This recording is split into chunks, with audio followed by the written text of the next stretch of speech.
SEALs are expected to be undoubtedly loyal to the man next to them, undeniably selfless, fiercely brave, ultimately fearless, a perfect machine to fight our enemy. I will say again, a machine.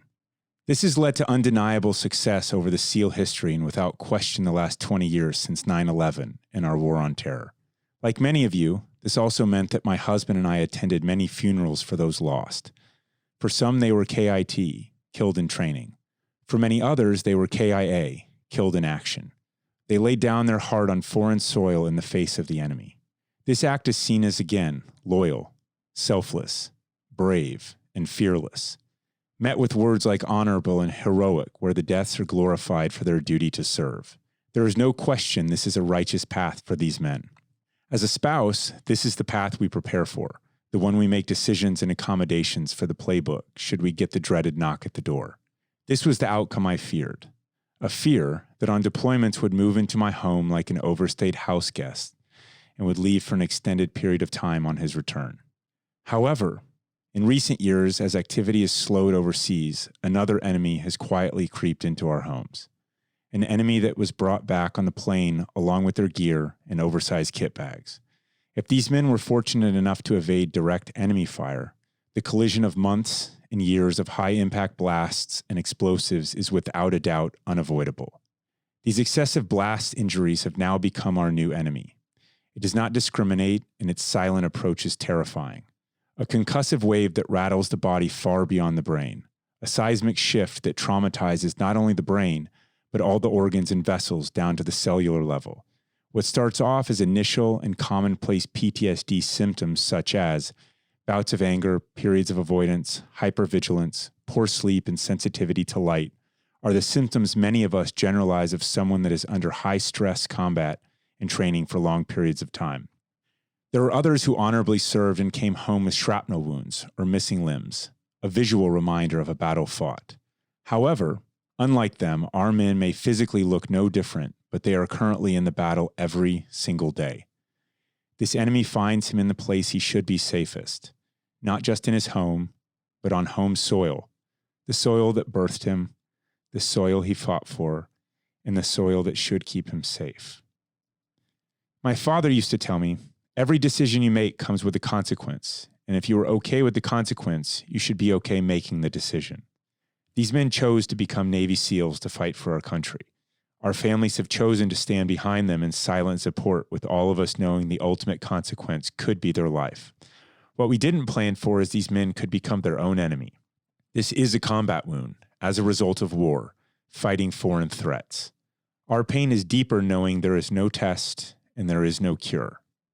As a spouse who lost her husband to suicide, I cannot speak for all, but I stand here and say my husband died in combat. The only difference is he was still breathing on that plane ride home. Last week, as I made a visit to Arlington, a man walking by read the headstone aloud and exclaimed, "Navy SEAL, wow." Looking at me, he asks, "So he was KIA then?" Pausing in defeat, I knew I would once again have to offer kindness to a stranger that knew no better. A softened smile, I replied, "No, he died by suicide." I watched as the man's eyes grew large. He puckered his lips and took a deep breath in. So what was it? He just couldn't take all the things he's seen overseas? All that PTSD and stuff? Making direct eye contact, I answered, "Not even close. It's so much more than that."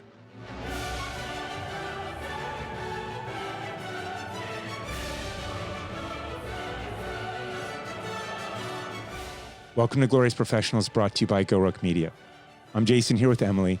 Our guest today is a dear friend, Sara Wilkinson, Gold Star wife of Navy SEAL Chad Wilkinson, who passed away by suicide on October 29th, 2018, due to the effects of numerous deployments, TBIs, blast wave injuries, and PTSD. Sara is the daughter of a Marine, an entrepreneur and CrossFit Level 4 instructor, and has two extraordinary kids, Kinsley and Hudson. And she's a dear friend of ours, now pouring her passion into changing the number of veteran suicides. We're proud to fight that good fight with her. Sara, welcome to the show. Thank you. That speech gives me goosebumps every time. Well, we were fortunate enough to be there. It was for your Memorial Day speech down in Fort Pierce at the Navy SEAL Museum, but underwater. UDT. Underwater demolition team is what they were originally called. But yeah, the Navy SEAL Museum. It's in Fort Pierce, A Florida. lot of pictures of dudes wearing UDTs, really short shorts, Yeah, some old school gear and equipment floating around that place. The shorter the shorts, the more serious the operator, something like that. I think so.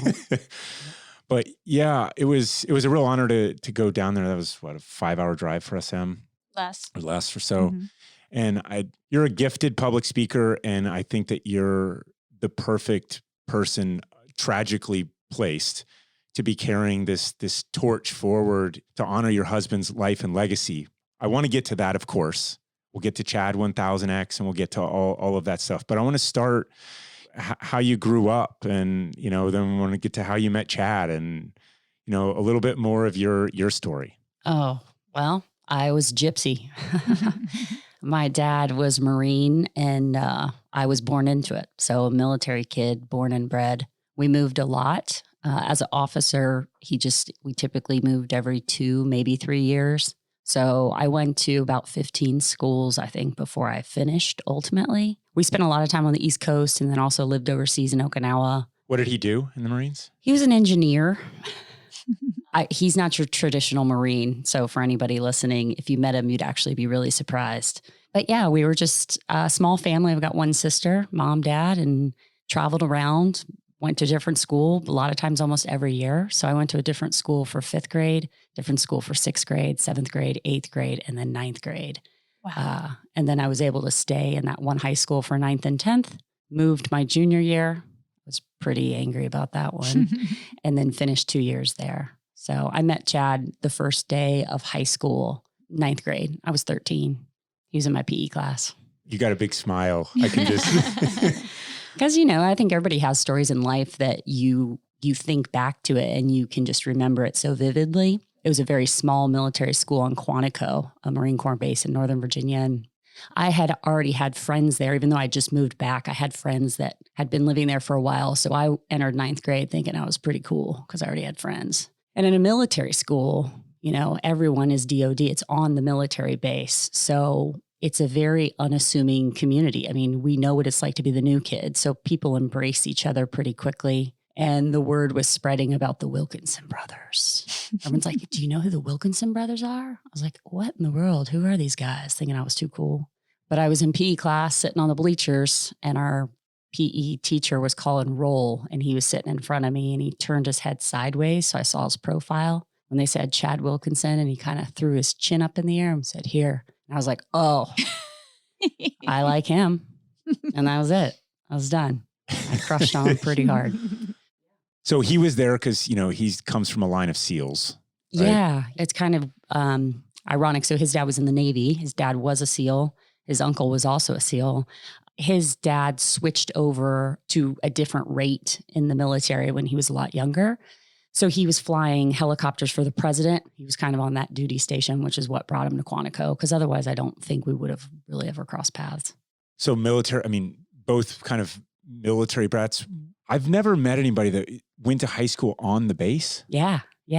So I don't know how many are actually still in existence. I think when I was in high school, there were 3 still operating, but Quantico, where I met Chad, and that's where Chad coincidentally graduated high school, it's since been torn down, which is really unfortunate because I have really great high school memories, which I'm not so sure a lot of people do, and especially today. Lejeune High School is where I graduated, Camp Lejeune in Jacksonville, North Carolina. And I do believe that school's still around.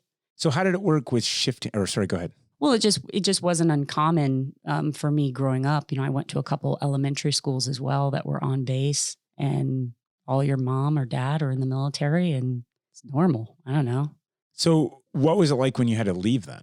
Oh yeah. That was not so good. Okay. So yeah. walk us forward then. I mean, we were friends. We actually didn't start dating till the end of my sophomore year.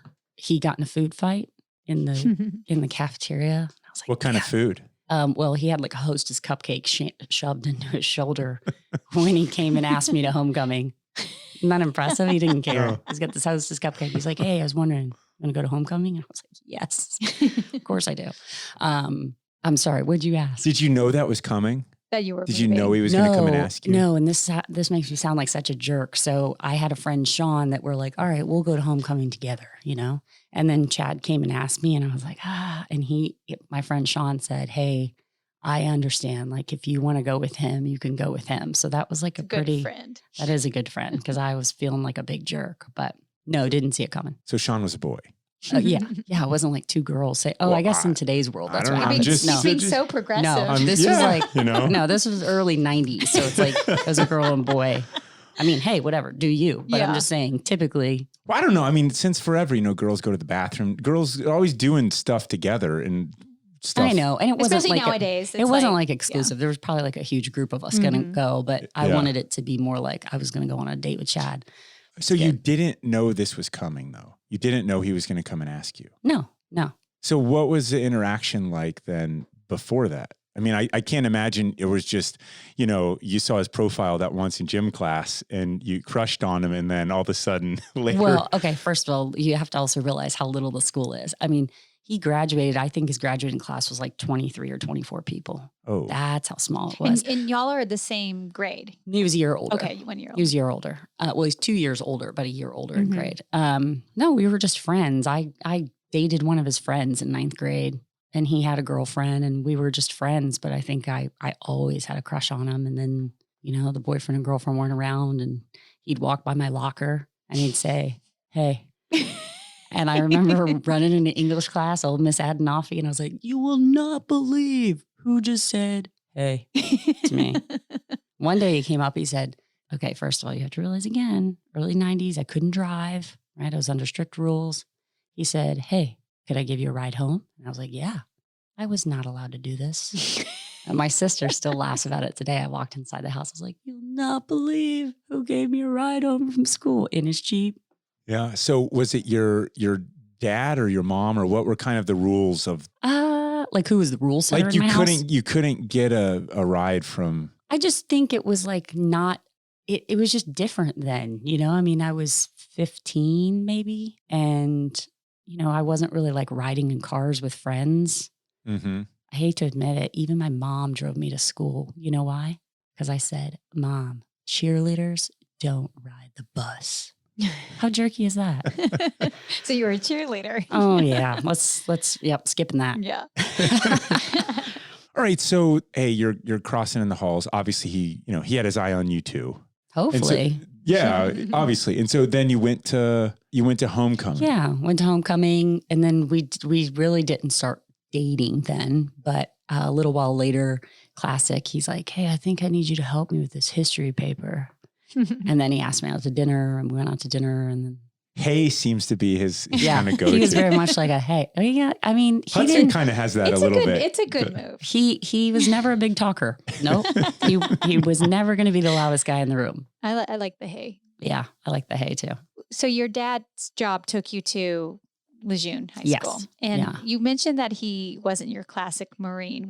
What was he like? You know, I think you hear of a lot of Marines that it's just like, it lives in my blood. We eat bricks for breakfast. And Crayons. yeah, it's just hardcore. I mean, my dad's tough, but he is happily retired, and he retired as a colonel in the Marine Corps, which you would think, you know, it's good work, right? Yeah. And I know that he was respected and all those sort of things, but he doesn't want that association at all. So some of my aunts and uncles like to call him colonel. I'm Just not to sure make he's a him big mad. fan of that. Yeah. Yeah. It's just, he kind of sees it as part of his life, and it's done, you know? So he kind of felt the need to reinvent himself, or I move think past. he almost never identified himself as like, I'm a Marine. You know, it was a job title for him, and it's what he did. And I mean, he was happy to serve his country. I just think he was living that for the time that he needed to, you know? Throughout all the moves and Yeah, I mean, he went to Desert Storm. I mean, I think he was gone a year when I was 11 or 12, you know? He lived an active military life. I'm sure he's proud, but he doesn't feel like he has to like live this Marine persona. He's almost a quiet professional Marine. He is a quiet guy. Huh. I have a theme. Mm-hmm. yeah. So you move away. Was there this big kind of dramatic, I thought we had homecoming, or? Oh, yeah. So we started dating. And then after my sophomore year, my dad got orders down in Lejeune. And I was pretty angry about it. So I lived actually with my best friend and her family at her house, who also lived in Quantico that summer, just so I could spend another summer with her. But let's be honest, to be closer to the boy. So I'm trying to think. He must have been 16 or 17 then, because he could drive, and he would drive down on the weekends. His mom and dad would let him drive down. I think it was about 6 hours, and stay with me on the weekend and then drive back. So he came down for, homecomings and proms and stuff down there. He graduated high school and then went to UCF, but I still had another year left. And we actually broke up for a while.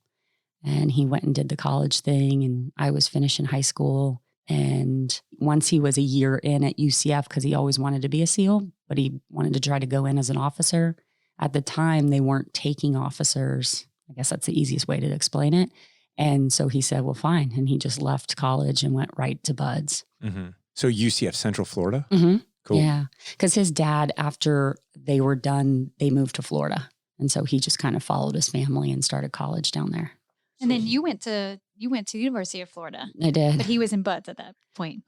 He was out of BUD/S. He was already at the teams. Okay. So it gets like, So are there's you some back crazy, together at there's this some point? crazy logistics, because we broke up twice. One point we didn't see each other for like 2.5 years. Oh, wow. Nothing. This is before, all these passive ways of communicating. Yeah, we had like AOL Messenger and like AOL account, my email account, where it's like the dial-up.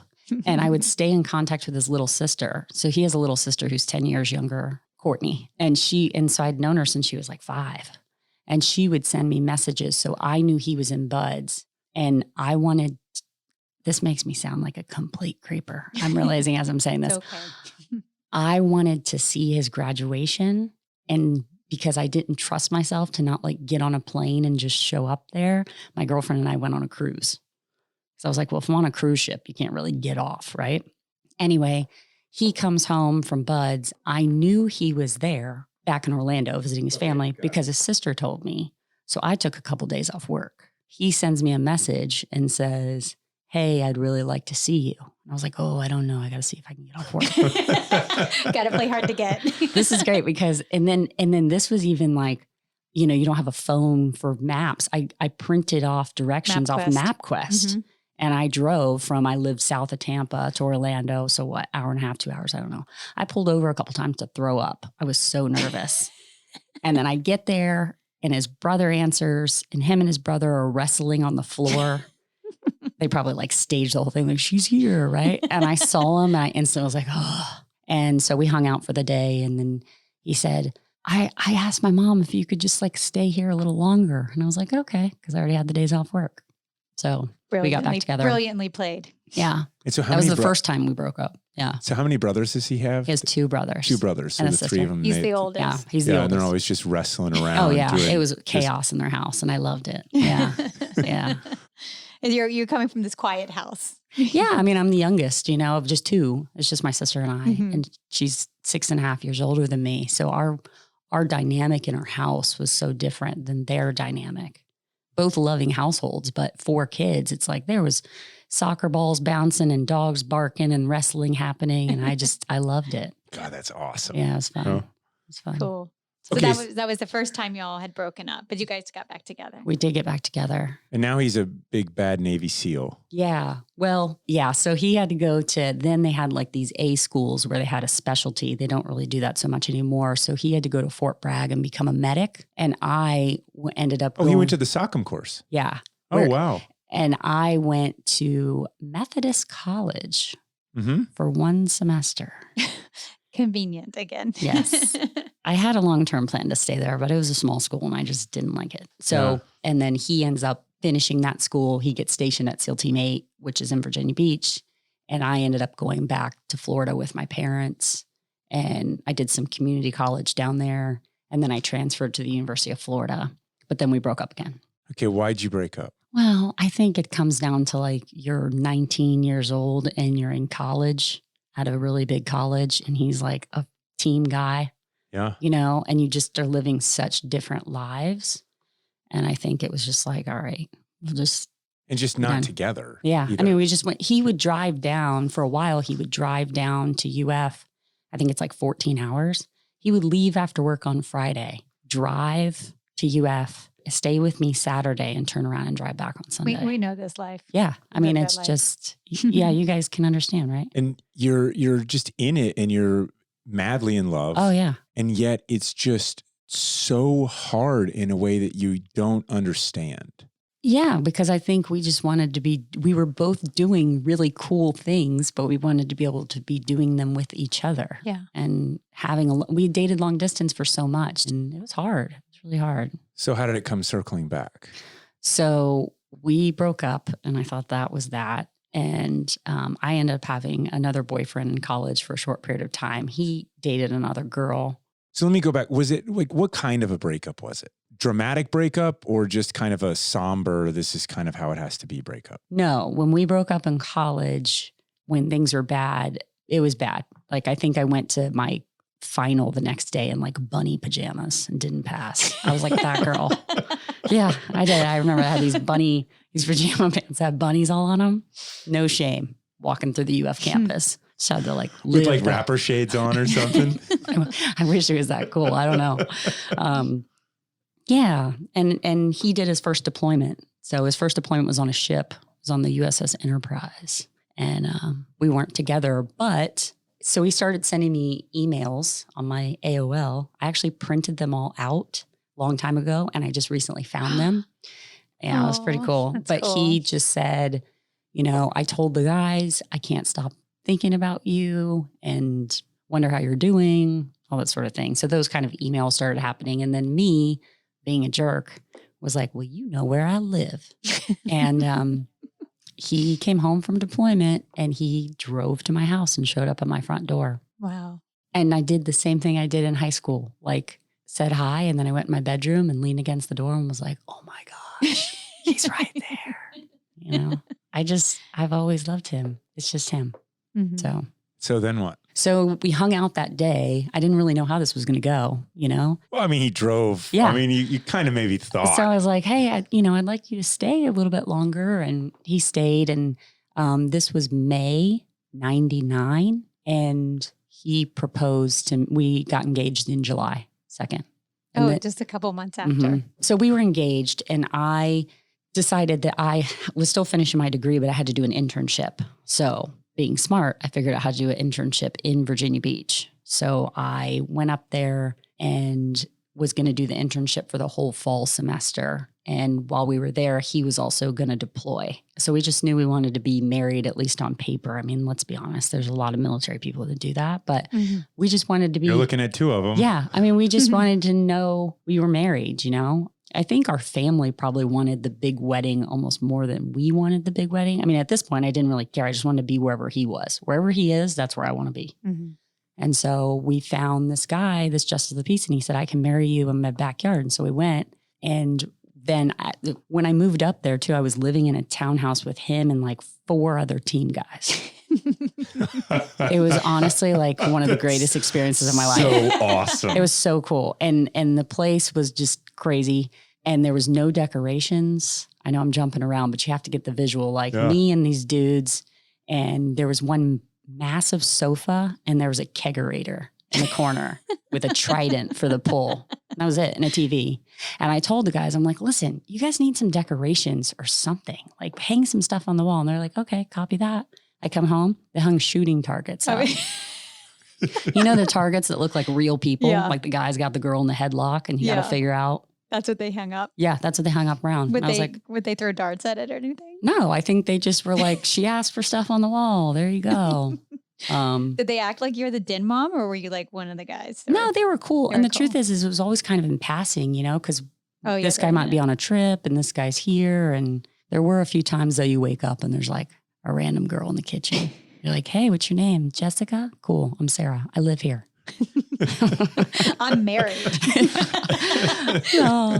So anyway, so when Get in line. we eloped in Virginia Beach, if people hear this and they've lived there a long time, there's a place called Duck Inn. It was the coolest place, like on the water, like an outdoor beach bar place. And so we went and picked up our one roommate, Bing, And we're like, all right, we'll pick you up and take you.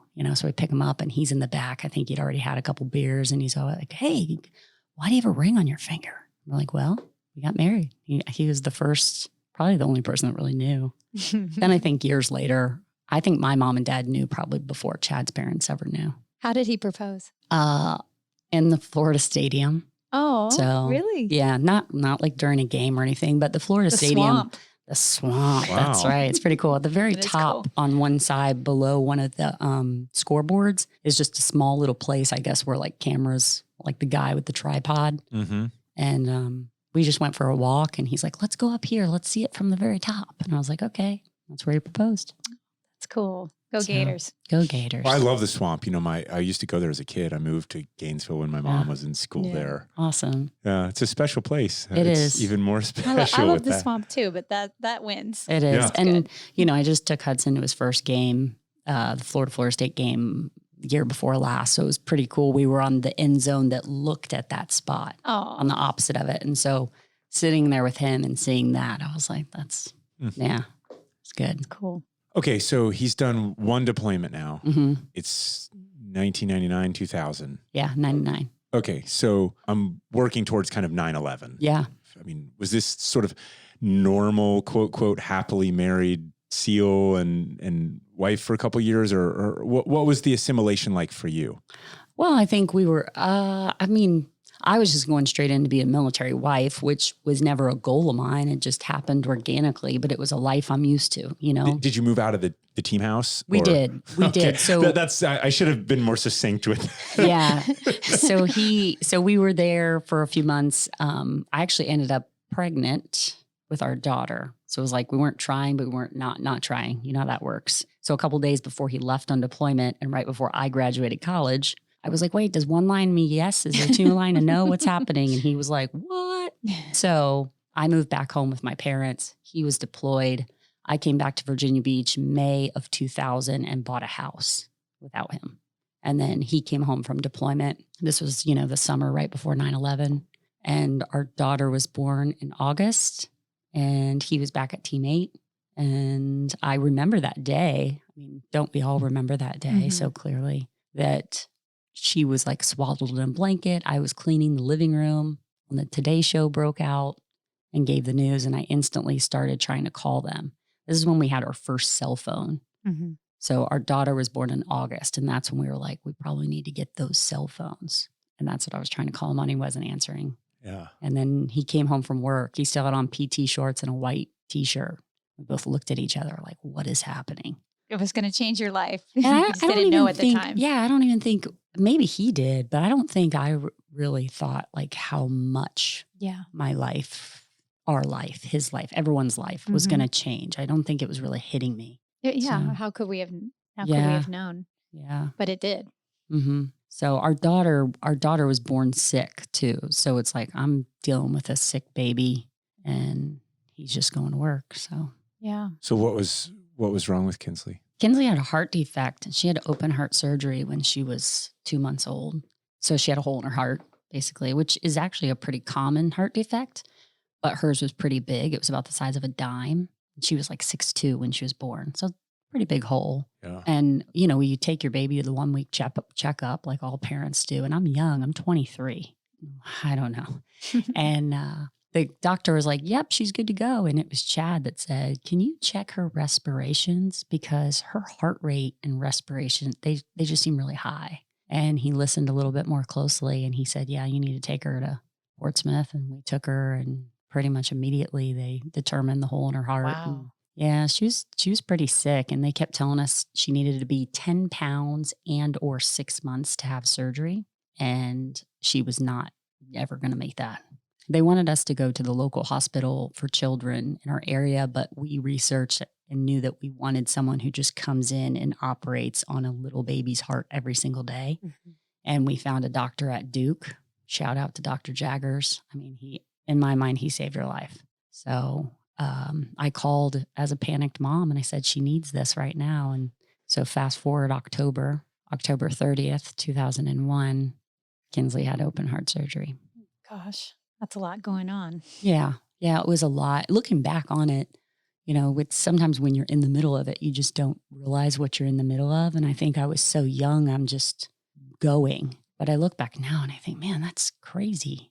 I was so young and didn't know. And kids are so resilient, right? Isn't it amazing, like how quickly they can recover and bounce back? And I didn't know any better than having this baby who was really pale and sickly. I mean, I remember being in Babies R Us, and this lady leaned over into her little basket and said, "Oh, what's wrong with her?" Mhm. But within 24 hours after the surgery, she pinked up. So That's great. yeah, another Wow. challenge. Oof. So then what was it like, at some point you get into the, no pun intended, the battle rhythm of deployments, and at some point you start having your own career as well. You have Hudson, and Yeah. what was that like? Oh my gosh, like so much. There's so much in there, right? Like he was at SEAL Team 8 and just started doing it like they do, workups. And that could be anything. He goes away for a week here, a couple weeks here, back and forth. You do get really, I don't want to say used to. I don't even think the other wives would like me saying you get used to it, but it's just a rhythm of life that there's comfort there. It's like he's gone, he's home, he's gone, he's home. And our kind of outlook on it was, when you're gone, you're gone. Like, I'm not going to bug you with the washer being broke or can't work the weed eater, whatever it may be, fill in the blank, because there's really nothing you can do about it. And if I call you and complain about it, all it's going to do is add stress on your plate. So as far as you know, everything's fine. But when you're home, you're home. And that's how we operate. Your ass is mowing the grass. Yeah.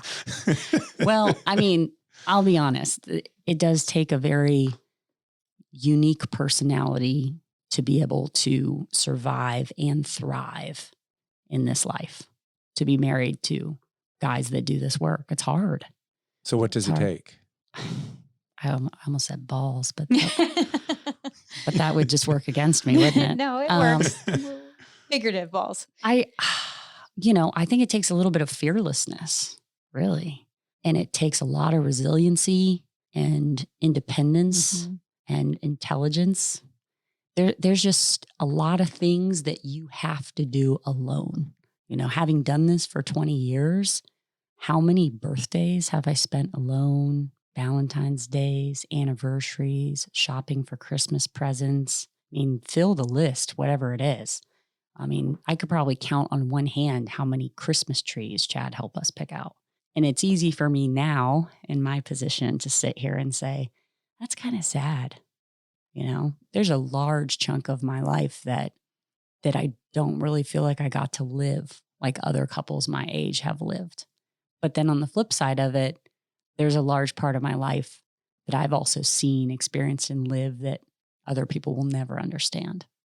So a little bit back to what you were saying. I mean, we did Team 8, and because we were military kids, here's the irony of it, is when I got pregnant with our son, who I like to call my Afghan negotiation baby, because after Kinsley, we were like, one's good.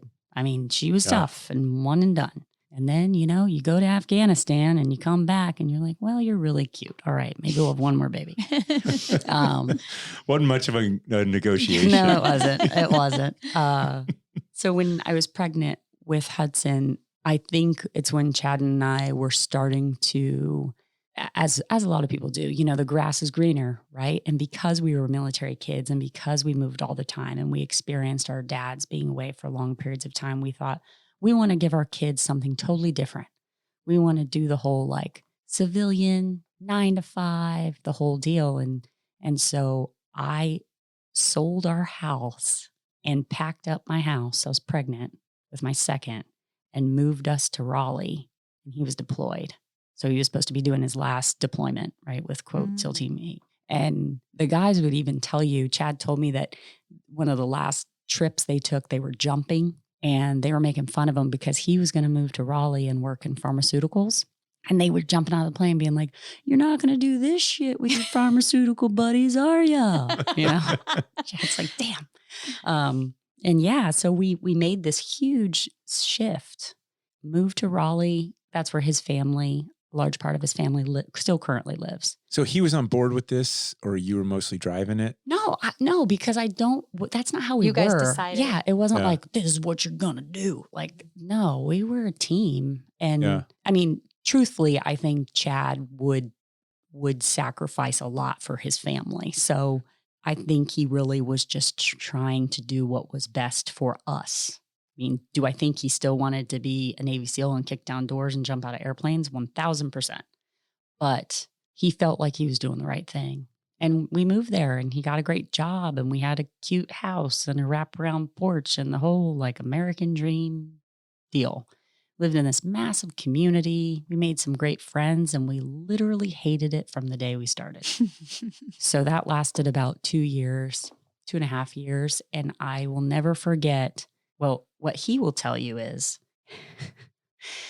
he was sitting in a break room celebrating a lady's baby shower, eating a pink cupcake. And it's like, what in the hell am I doing with my life? And that's not to say anybody out there eating a pink cupcake, celebrating a baby shower is bad. But for Chad, you know, just such a huge like separation from not only what he did, but who he was.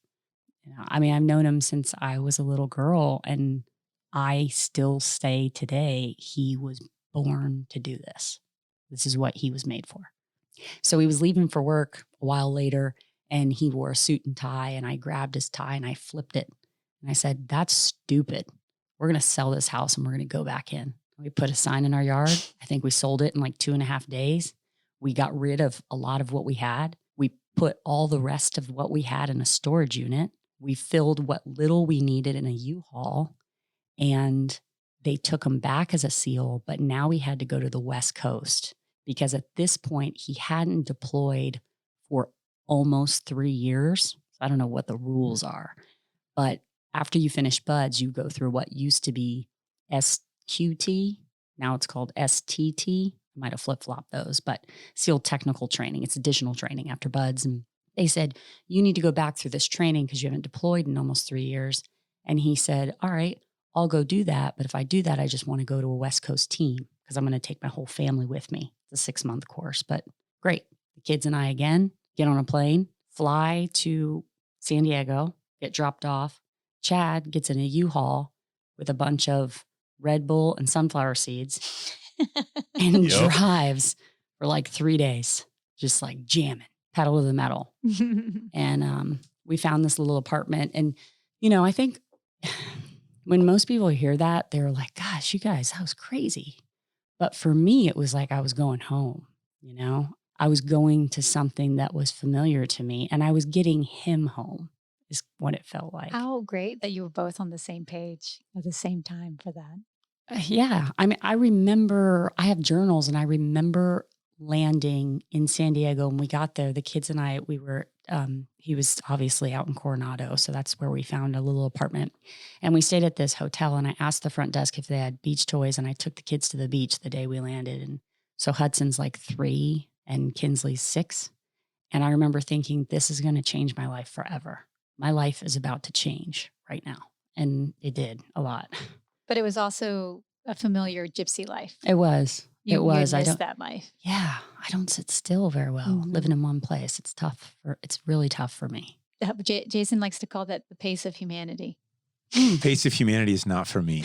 Yeah. Like, you know, people just standing on the escalators in the airport, right? And they just eating pink cupcakes. Yeah, or they're the walking, whatever, and they're just very comfortable with that pace. Yeah. And there's nothing wrong with that. It's just not for Jason. It's just not my path. And so when you start talking about, you know, that just wasn't Chad's path. No. And you knew, and maybe he didn't verbalize it yet, but it was not going to lead somewhere that you all wanted to be as a team, as individuals. So did it change drastically from where it was, how it was before? Yeah, and I think about that a lot and I couldn't even tell you what I thought that was. I just felt like finally we're on to what our life is about to be. Mm-hmm.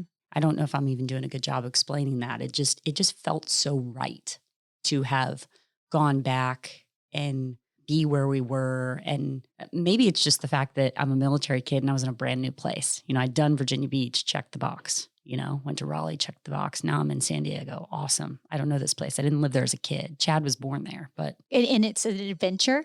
And Yeah. It's not all figured out, but you know how this works because you grew up in it. Yeah. It felt good. You both grew up in it. Yeah. So he had some training. Yep. And what year is this now? 2007.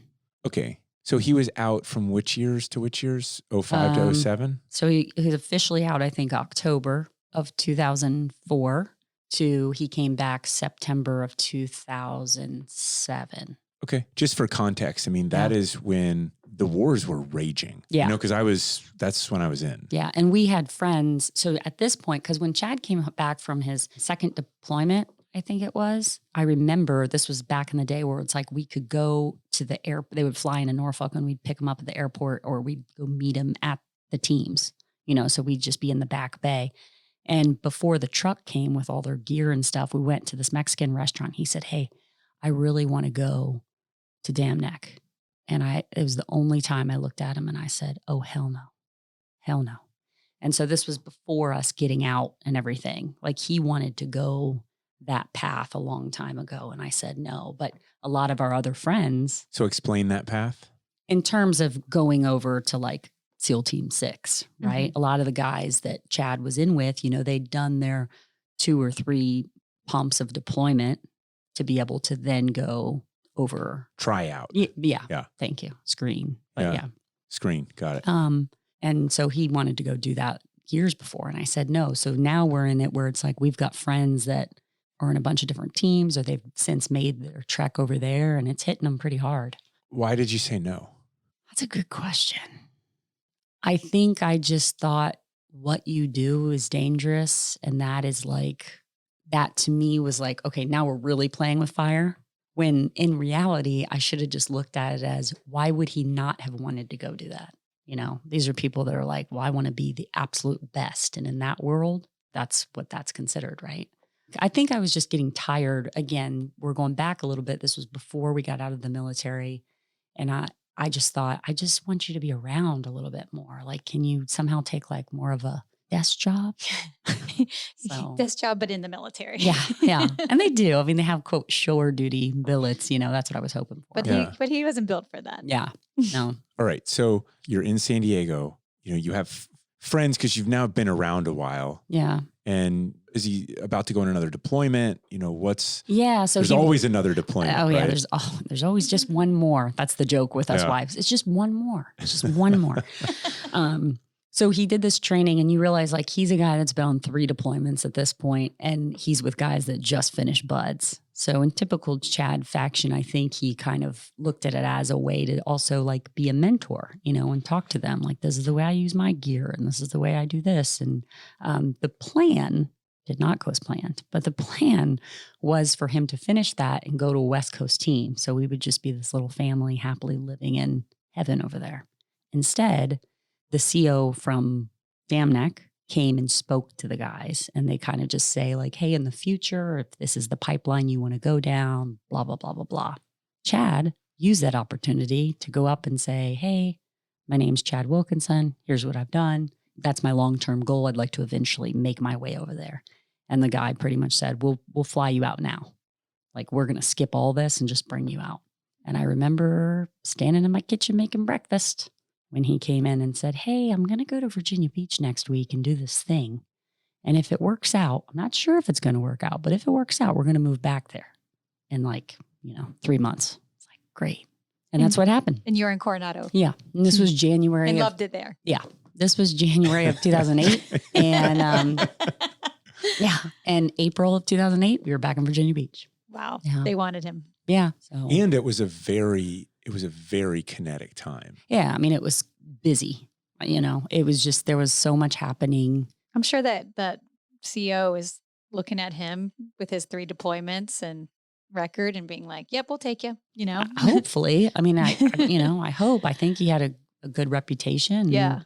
Well, it's just a screening too, almost. But your whole file matters in those things. And it's a Yeah, of small course. community and probably took him 2 seconds to figure that out, and getting someone like him and his caliber to be able to just walk in and join is a coup. Well, to be fair too, he happened to cross paths with the one guy that can make those decisions. I mean, he's the guy that can say, hey, this guy doesn't need to go to the here. He can come Skip change the line. it. Yeah.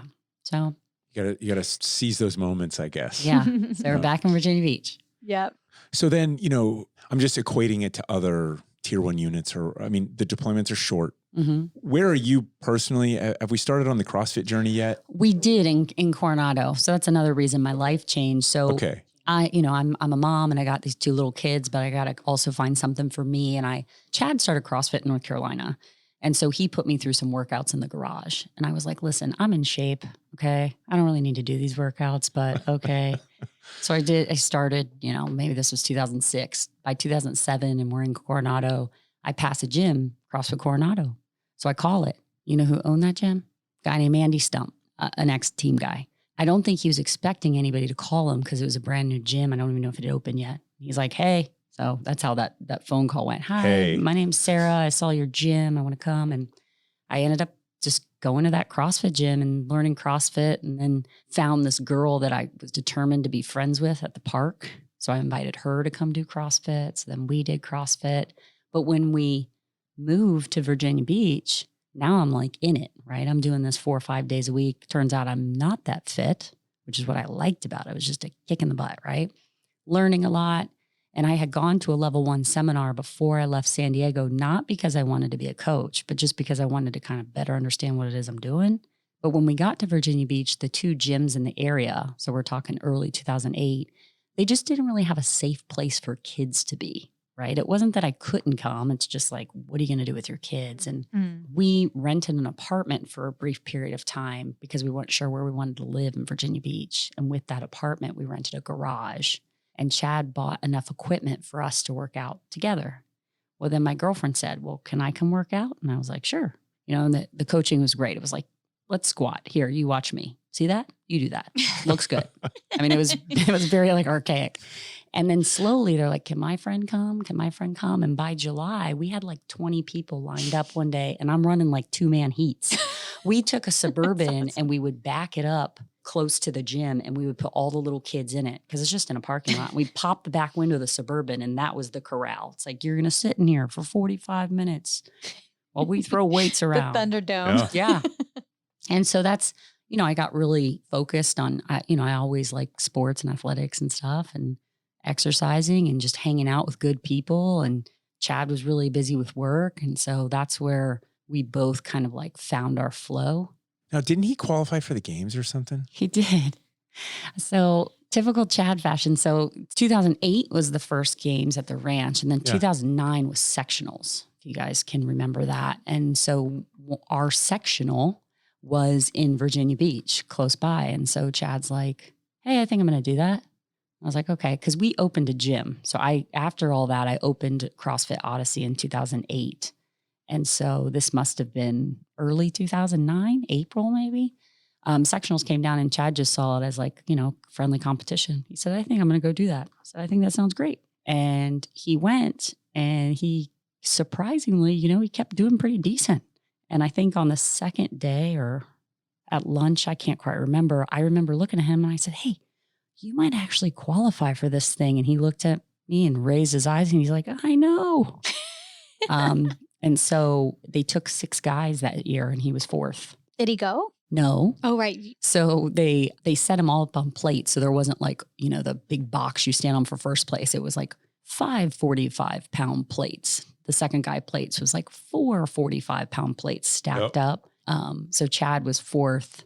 Funny story is Pat Sherwood. So if there's anybody who does CrossFit and knows old school Pat Sherwood, lots of respect for that dude. But he came in 6th, and they had him stand on 1 plate. So sometimes I do like to give him a hard time. I'm like, it's 1 plate Sherwood. No, Chad did not go. This is embarrassing. He ended up having LASIK surgery on his eyes. So that's what his excuse was. But I think in reality, Chad was not someone who needed a lot of attention or focus on himself. And I think because of his work, he felt like that was a little too far over the line, being that he was still active duty and doing all those things. And so he just bowed out. But yeah, you don't want to go back to the team room and it's like, hey, I saw you on TV, asshole. Yeah, You because know? that's what would happen probably. So no, he didn't go. Yeah. But a lot of people don't know he qualified. And granted, it was different then. Probably would have but done well he during didn't. those games. It's not like he spent some extensive time training for the sectionals of CrossFit at that point in time, you know. Okay, so we're starting to get into the cycle of SEAL Team 6 deployments now. Yeah. What's that like? It's fast.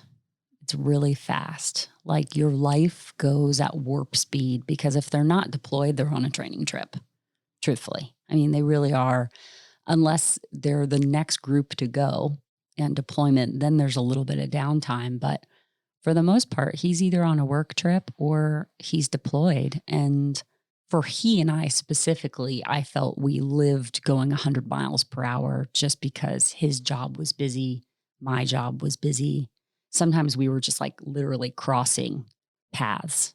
You know, you hear all this talk about SEALs, Navy SEALs, right? And they all do kind of have this certain mold to them, that baseline of just, most of them are pretty intelligent people. They're high achievers, hardworking, you know, that work ethic. They're type A, they're driven. But then when you start to look at the guys that are on this next tier, and this is just my opinion, right? I have no science that I've done to back this up, but I've lived it as a spouse.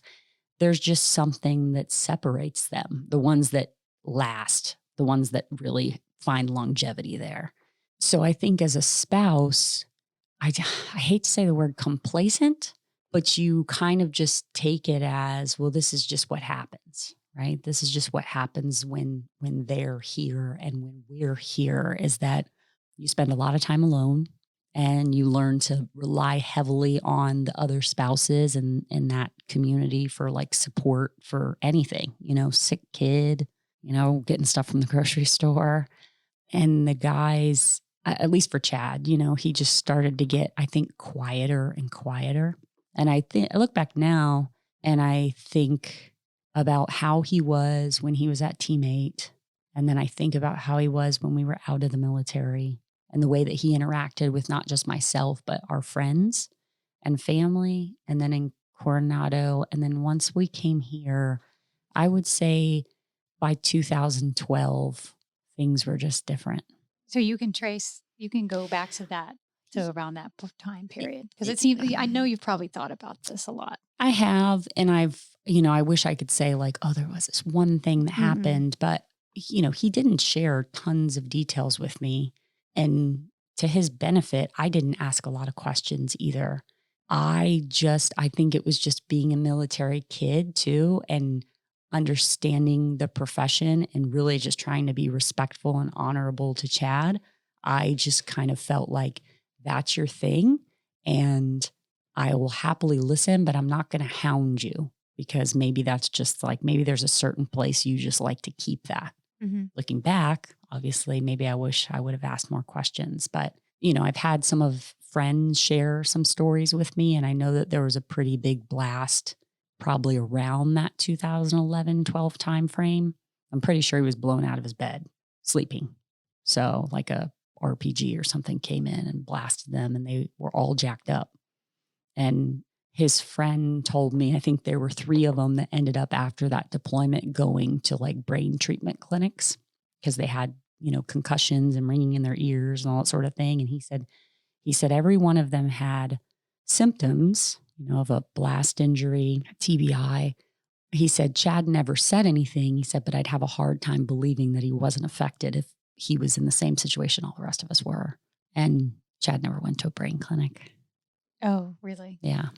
So, but I didn't know about that till after he died. Yeah. And that's just one example. And I don't think that's the only one.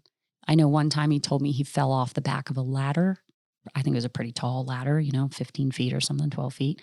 And he fell off of it or it fell backwards, and he just had that long fall. So there's just things that happen, where they're gone. And he didn't ever really tell me about it. So what kinds of places was he going? Iraq, Afghanistan, Africa. Not exactly garden spots. Right. No, he wasn't like, hanging out in like Indonesia. There was the other hot spots in the country, in the world at that point. And, it's a tier 1 strike unit. I mean, their job is to go in and get bad guys. Mm-hmm.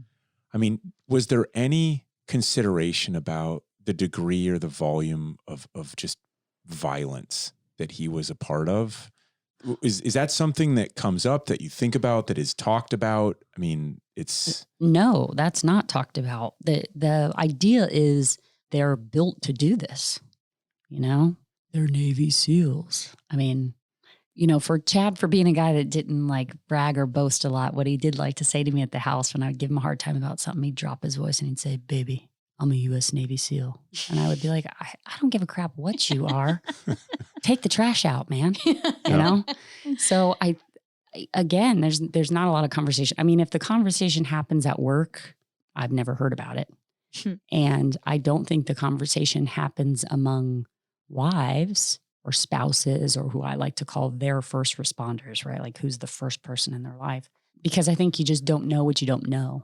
I think there's an increase of conversation happening now regarding TBI and CTE and blast wave. And I can see this starting to become a ripple effect. But a few years ago, no, I don't think that was a conversation. So what I'm kind of getting at, and I'm a little bit jumping ahead, is when you're of the warrior class and your job that you wake up, that you gain value out of doing, is the projection of mortal violence. Mm-hmm. Like, this is what you do. That's what you're training for, or that's what you're doing. And that's the validation that you seek in your life. You seek that from the guy to your left and the guy to your right. And over time, there's a familiarity that you grow with just death. Like, it's not what it once was to you. It becomes something that is easier to process and easier to rationalize. And you're just surrounded with it all the time. I mean, you know, skulls and crossbones and all of this stuff. I mean, it is like that. You're just living that. Mm-hmm. And you start to stack on all of these other, I mean, frankly, you know, they're touchy or feelier, and nobody wants to deal with that in these, you know, predator type units. No, in special operations, no, like, it's harder. It's harder to make sense of the things that you talk about in your speech, or that have been more in the headlines now. I mean, you know, you're close to blast waves. You're breaching doors down every day. What happens to the brain? What happens to the function of the body? I mean, I think we're in the very early stages of starting to care more about that, because obviously the consequences are dire. Yeah. And we just don't know. And for forever, it's kind of, hey, suck it up. And I guess the point is there's a lot to suck up. It's just more and more and more. And you're saying, well, you know, looking back now, there was just a trend or a shift in behavior. And that started, you know, with back in an increased volume of deployments and a lot more training and a lot more kinetic operations. Yeah. I just think they see a lot. They see a lot, whether it's what they physically do, or losing friends for them is pretty hard. Not that it isn't hard for other people, but I mean, when they lose a buddy, it's like, this was the buddy I was supposed to protect and look out for. And I think some of them have a lot of they feel ownership over that. So that messes with them too. So what was that like for Chad?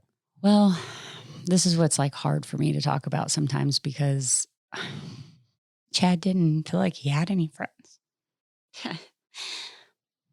You know, he was just a quiet guy.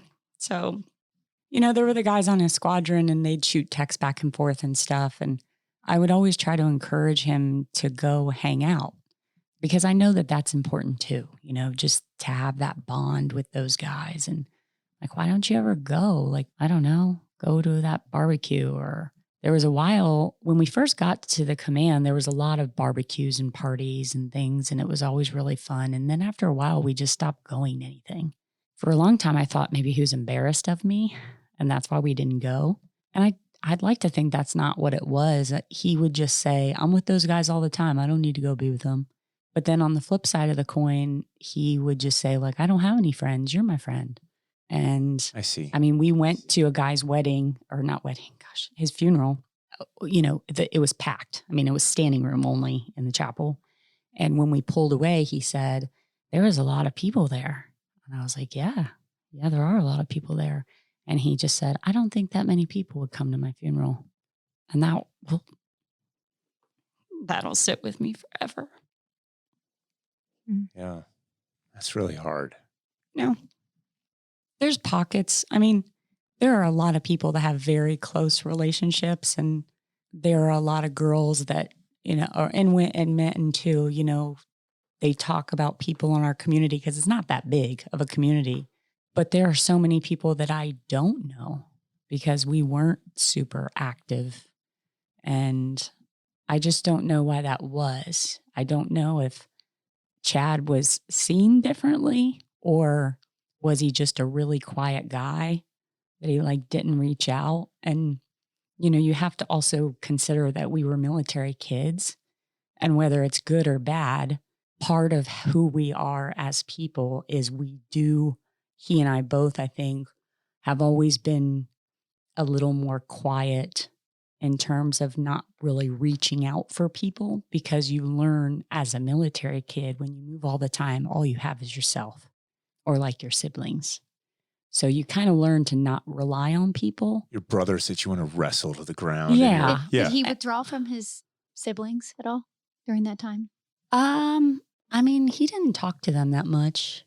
I couldn't really tell you because, I didn't know every time they talked on the phone and stuff. Mm-hmm. I mean, I know he would say to me, besides you, the only people I like to spend a lot of time with are my brothers and my sister. So I know that he felt close to his brothers, very close to his and sister. I don't want to leave her out, but I mean, it's cool that he wanted to spend time with you. Yeah, I had a friend of his tell me recently, which was very kind, just a week ago. He said, Chad was always interesting because we would all be on deployment and we'd come home and we'd still, go out to a bar, go out and do this. And I'd be like, hey, man, are you coming? And he would say, no, I don't want to come. I want to go home and be with Sarah and the kids. And he said, I just always remember thinking, that's good that he wants to go do that. Yeah, I mean. And it is. Yeah. Maybe they did invite him. Yeah, exactly. And that's what I don't know. He would never tell me. Because then he probably didn't want me to say, oh, we'll go. I don't know. It's just one of those things. You think a lot of things. It's complicated, though. I mean, it is. He's a family guy, loved you since high school. And it's of course he wants to be with his family. And yet he's gone from you guys a lot. Yeah. I mean, it makes sense. There's a logical sort of, but at the same time, would it have helped him process some things? I don't know. We don't know. We don't know these things, but it's hard to go back through them. So how do you sort of, deconstruct the narrative? And part of this is, I mean, you're a dear friend and you have a great story unto yourself, right? Your kids and the life that you've led. It's also, how do we deconstruct it in a way that helps other spouses or buddies or those who are out there? I mean, there's more people going through this kind of stuff. It's a really big problem. Yeah. And so, how do you, there's no fairy tale ending to this. It's not how this is gone. And how do we deconstruct this a little bit more? What were the signs, if any? What were the, how have you thought about that? Well, I sometimes get fired up with the word PTSD because I feel like it's become pretty commonplace, like the words stress and anxiety, right? Those are all real things. Burnout. All three of those things are real things. But I mean, our military that serves multiple deployments, and most of these guys serve upwards of 10 or more deployments, that's a real crazy mousetrap to be in. It's just this wheel that keeps spinning. And there's this weird dynamic that happens that it's once you get there and you've made it, you are the best of the best. So you cannot offer to get off the hamster wheel. Otherwise, you'd look like a quitter. Mm-hmm. If you're a quitter, you're a loser. I mean, that's death to them. The truth, though, is that as well trained as you are and as what you bring to the mission is great, if you get off the hamster wheel, someone else is just going to jump right in. Mm-hmm. They're not really going to miss you that much. I think most of the guys, you're going to watch them evolve, and they're going to get a shorter fuse and they're going to get maybe angry, or, maybe they do have ringing in their ears or sensitivity to light. What we see in these guys a lot of times is their sleep really goes to crap, and sleep is so paramount to health. It's let's reboot the computer, go sleep. And if your brain has these brain injuries and blast waves and that affects your hormones and your endocrine system, and like your whole body is derailed. And on top of that, you can't sleep. Nothing is working in your favor to heal itself. Chad would, as most spouses, you say something to your spouse and they don't answer you, and you say it again, they don't answer you, and everyone likes to say, oh, selective hearing. Men have selective hearing. And I would say stuff to Chad and he wouldn't respond. And I'd go, Chad, Chad, Chad, Chad, Chad, just till he would recognize. And finally, he looked at me one day. It was almost like he was someone different. And he said, you know what? When you're talking to me, sometimes I'm looking around and I'm thinking, well, that's not going to kill me. And that's not going to kill me. And that's not going to kill me. And it made me realize the way maybe some of them feel, right? It's that hypervigilance where you're always kind of surveying the scene as to like, okay, what's critical right now? My wife telling me to take out the garbage? Maybe not, I hate to tell everybody to assume that their husbands have some issues, but maybe they should. If they've been in a significant period of time, maybe you need to assume there's some sort of struggle there. And even though you're a SEAL and you're in the military or special ops, special forces, insert, right? The person, we're all our own people. And at the end of the day, you're responsible for yourself. You're the only one who's looking out for you. Mm-hmm. And then the person next to that would be your spouse or first responder. So as much duty as you have to serve your country, you also have that duty to really serve yourself and make sure that you're doing the best you can to come out of this okay. I don't think anybody could live this life and not be affected. It's a real dilemma, I think, because like you were describing, it's this extremely competitive and hard to get to environment. And like you don't want to get off. Mm-hmm. And if you do, like you said, you're replaced quickly, and it seems impossible to keep up that pace for so long. Frankly, it sounds like it is impossible to keep doing that and not have it take its toll. But there's also no, at least not now, there's not some sort of built-in sort of rest for that. In an ideal world, this is what would happen, in my opinion. Mm-hmm. You're asking these people that we've already established the character traits of to go in and do this, but then you also self-regulate when it's time to take a break. Because if a guy says, hey, I kind of need to take a break, they'll let you. I mean, there's no one there saying no. Right. However, the culture is, because I've had guys, and I'm not trying to poo-poo them. I mean, this is people I consider like family because of what our lives have lived. But if they leave, they feel like they're looked down upon, or maybe some guys don't really talk to them anymore. And I said, do they not talk to you anymore because they feel like you quote unquote left them? Or do they not talk to you anymore because it's like you got out and they didn't? Mm-hmm. So in an ideal world, couldn't the head sheds determine what would be not the end cap, but the rest period? Now, we're never going to know what's harmful for one guy after 3 deployments might not really affect another guy till 5 deployments. Doubt it, but I'm just going to throw random numbers out. But if it came from the top and it was a little more systemic in terms of, hey, Jason, you've done a really great job here, dude. You're badass. You've done fill in the blank, 3 deployments, but now it's your time and you've got to go over here and do this job. You take the pressure off the operator to even make that choice. It's out of their hands. They try that with, you got to go back and run selection, or you got to go back and be an instructor, or you've got to, go to this school, or, look, I think there is a certain element of, it's not a catch-22. I mean, this is a great job, right? Mm-hmm. I mean, when you're like, it is fun. You are making a difference. There is a ton of camaraderie. You are validated every single day. I mean, you can't buy that. You can't buy that drug. You cannot buy that drug of, I am making such a difference and I feel like my life is so important. It's not for sale. And so once you have it, it's like, I don't want to give that up.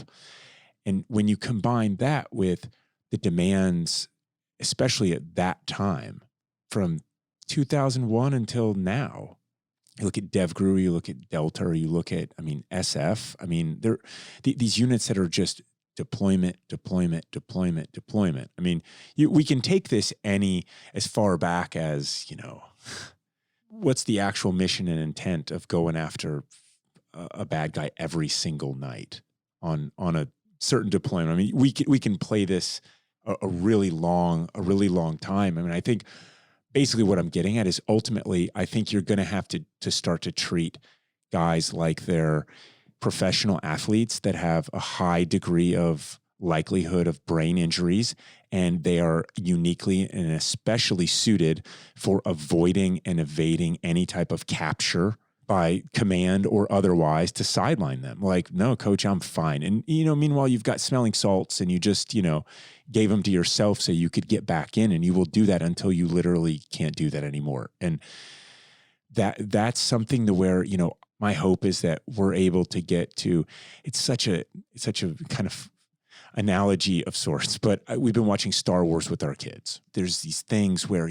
Obi-Wan Kenobi's got this, and he pulls up and he checks someone's health with this little monitor. And it's like, oh, it knows everything about the person. What's it called? The mitochondria. I'm going to get It's not the mitochondria, but it's like that tells them how much of the Jedi. Yeah, how strong the Jedi force is. I'm going to get lambasted for not just knowing that off the cuff. I should know. It's okay. It's okay, people.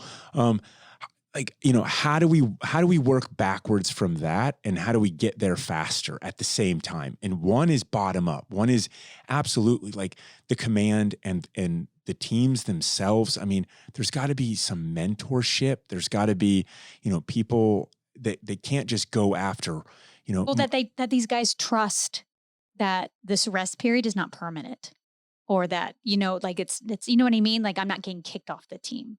Yeah. And then that's what a lot of this is. It's like, it's shame. Mm-hmm. And they don't want to talk about it. They don't even want to, they don't want to show weakness, because then it's like you're sidelined and you're not getting back in the big game anytime soon. And that feels like a death sentence, it just feels for their career, Mm-hmm. and Yeah. but I think there has to be from the top down some of this. We're going to take this break, and then we're going to get these things done, and then you're going to be back. Yeah, but I don't think it'll ever happen. I know. But so look, I know. America, It's I mean, upsetting. we literally, in one of the greatest advances in history, we have a vaccine for the coronavirus. And it took what? Under a year? Yeah. Mhm. Right? Yeah. I mean, it was just a national surge to this. And there's a trillion second and third order effects that you get out of that as well. I mean, when you're able to respond to something that is of mortal threat to your people, is there any other greater resource that you have? The only answer is no. And so it's like, we're just such a nation that's able to solve these problems. And it's not the Chads and the My Buddies that are going to be the scientists solving the problems for how to do these diagnoses. That's got to come from a larger call to service. That's not the guys kicking the doors in, how to unleash the power of science and technology with some vision and some leadership to that end. Yeah. And, here we are trying to scrape our way forward, telling stories that'll inspire people to care about this stuff. And so I'm going back to your and Chad's story. You just look back now and you see kind of more withdrawal and these symptoms that you've written about. And I mean, Sarah, what led us to 2018? Like how I mean, it's the question you've asked yourself a million times, like, how do you not see this coming? And how does it come to this? And like, what happened? I mean, I wish I could tell you. There were just little things that would happen. One time a couple times he'd lose his balance and kind of like trip over sideways. We'd be in the kitchen, like making coffee, and he'd usually joke it off and make some joke and didn't really say anything about it. And this is the guy that there's a picture of him when he was younger, jumping from the top of one mountain to the another. Yeah. Just to put it in perspective. Yeah. Like, this guy was an amazing athlete. And Yeah, he, when he would get headaches, he obviously did not sleep well. He had sleep apnea, that was diagnosed like through his service. Quite honestly, I have two friends whose husbands also took their lives prior to Chad, who I got to know well after. And they both have shared with me that their husbands both shared with them that they were really struggling. And they both kind of said, like, something's not right. And they both took their lives. And while I think that they were no doubt devastated, I'm not sure if they were as shocked or surprised. They would tell you, because they knew their husbands were struggling. Chad never shared with me. However, I can go back in 2018, and it was January of 2018 that he climbed Aconcagua. It's the second highest summit in the world, the largest in South America, and it sits at 23,000 feet and some change. And I have no way to prove it through science. And we did send his brain off, but I can't prove it through a correlation. But I 100% believe the injuries he had to his brain were exacerbated by climbing that mountain due to lack of oxygen. And I think it sped up his deterioration. So why did he want to climb that mountain? He did a couple climbing trips. The guys had done some training stuff. They'd gone out, I want to say it's Mount Baker, and did a couple, mountaineering courses. And a whole bunch of guys from his squadron climbed Kilimanjaro in 2012 and Mount Kenya. And I think he just started to get a little bit of an itch for this whole climbing thing. Knowing Chad, he really liked physical challenges, and he really liked the physical challenges that not anybody could just go up and figure out, sign up how to do. So I'm sure that's why he gravitated towards it. It's also something that's, it kind of requires you to look within yourself and be kind of quiet. There's not people walking up the side of a mountain hooting and hollering. So he wanted to climb all 7 summits. That was his goal. And I supported it. Even for his 40th birthday, I told him, go climb that, and he said, no, he didn't want to spend the money. He didn't want to take the time away from us and the kids. And so we put it off. And then we talked about it a few years later. And then we just decided, okay, you'll go do it now. So who did he go with? He went by himself. And I learned later, well, he was with a climbing company. So there were other people climbing the mountain. But when I asked him, giving the names of certain friends, is this person going to go with you? And he responded that none of them could go. I talked to one of his good friends. It was just this year, I think. And I asked him about it. And he said Chad never asked him.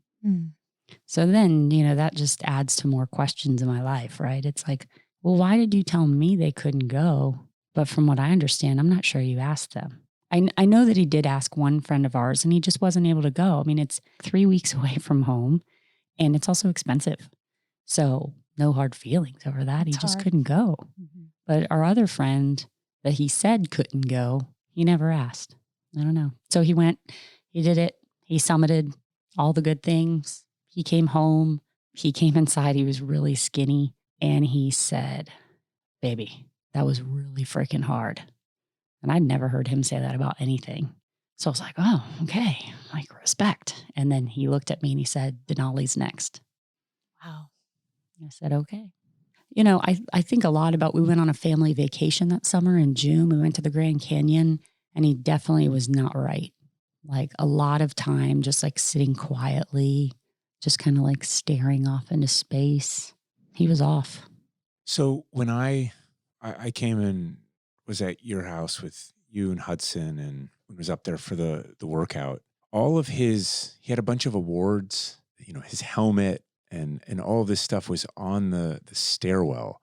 And I was like, oh, okay, cool. It's like, it's cool stuff, right? There's a Silver Star citation that's there. There's, an operator's looking helmet and skulls and stuff, and pictures of him and his buddies and all this stuff. And you told me that had not been there long. Yeah. So I kind of forget about this stuff, but when you bring it up, so Chad, like a lot of the guys, a lot of them do have some pretty amazing awards under their belt and just significant events that they document by framing them or certain flags that they've carried. And so we had gathered a few of those over the years, but we never hung anything up in our house that showed like he was a Navy SEAL or what he did. And to be honest, if you go in a lot of our friends' houses, that's like commonplace. You just see like different emblems on the wall and flags and tomahawks and swords and rifles mounted. It's just, it really is like commonplace. And this was Chad. I'd be like, why don't we hang that stuff up? He's like, I don't want someone walking in my house and I'm like, hey, here's me. And I'd be like, Chad, but if they're coming in our house, they probably already know what you do. Like they know us. They're our friends. He just couldn't get on board with it. And it was one of those things as a spouse, you kind of argued because we'd spent a lot of money to frame these. There's a guy locally that does a lot of them. He does a wonderful job. They're beautiful. And the first week of October, I was working a seminar and I had come home and he hung them all up our stairwell. So just in anybody's house, going from your first floor to your second floor where our bedrooms are. So as a spouse, I'm thinking, okay, so he hung them up, except he hung them up in a stairwell that no one will ever see unless they're now walking to our bedroom, But as a spouse, I thought, okay, you got to compromise. We know how marriage works. I wanted him to hang them. He hang them there. I'm like, okay, cool. But that was like October 7th-ish, that month. So again, you got to ask yourself, like, why did he hang him up then? Did he hang him up because he knew he wouldn't be there and he wanted to know that I had him hung up how they were supposed to be hung up? Did he hang him up because he just wasn't thinking clearly and he thought, this is what I'll do right now? It just doesn't make sense. He said to me, he would collect flags from the different countries. And when I came home and he showed me what he hung, if you were to walk in our front door and just look to the right, you'd be looking up that stairwell. And there was a turn in the stairs, so there was a blank wall. And he said, I think I'm going to hang the Somalia flag right there. And I totally thought he was messing with me. I mean, I really did. I mean, I spun around so quick and kind of laughed. And he goes, oh yeah, I guess that's stupid, huh? And I'm like, I'm just saying, someone's going to walk in our house and they're going to look right and they're going to see this Somalian flag.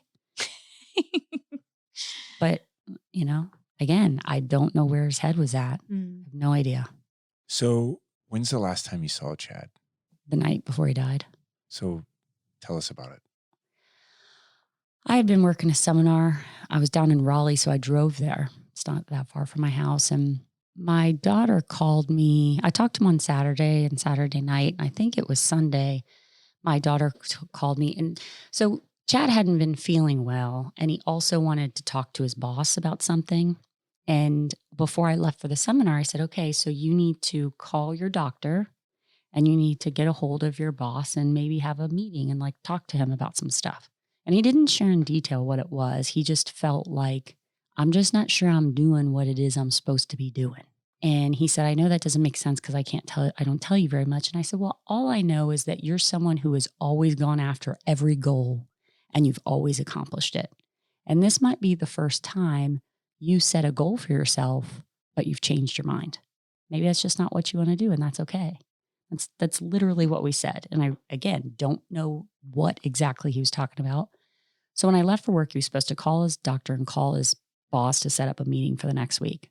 Saturday goes by, I talked to him Sunday, and I told the kids, your dad's a little stressed. So, if he seems like it, just know I think he's a little stressed with work stuff. Okay. My daughter calls and she said, something is wrong with Dad.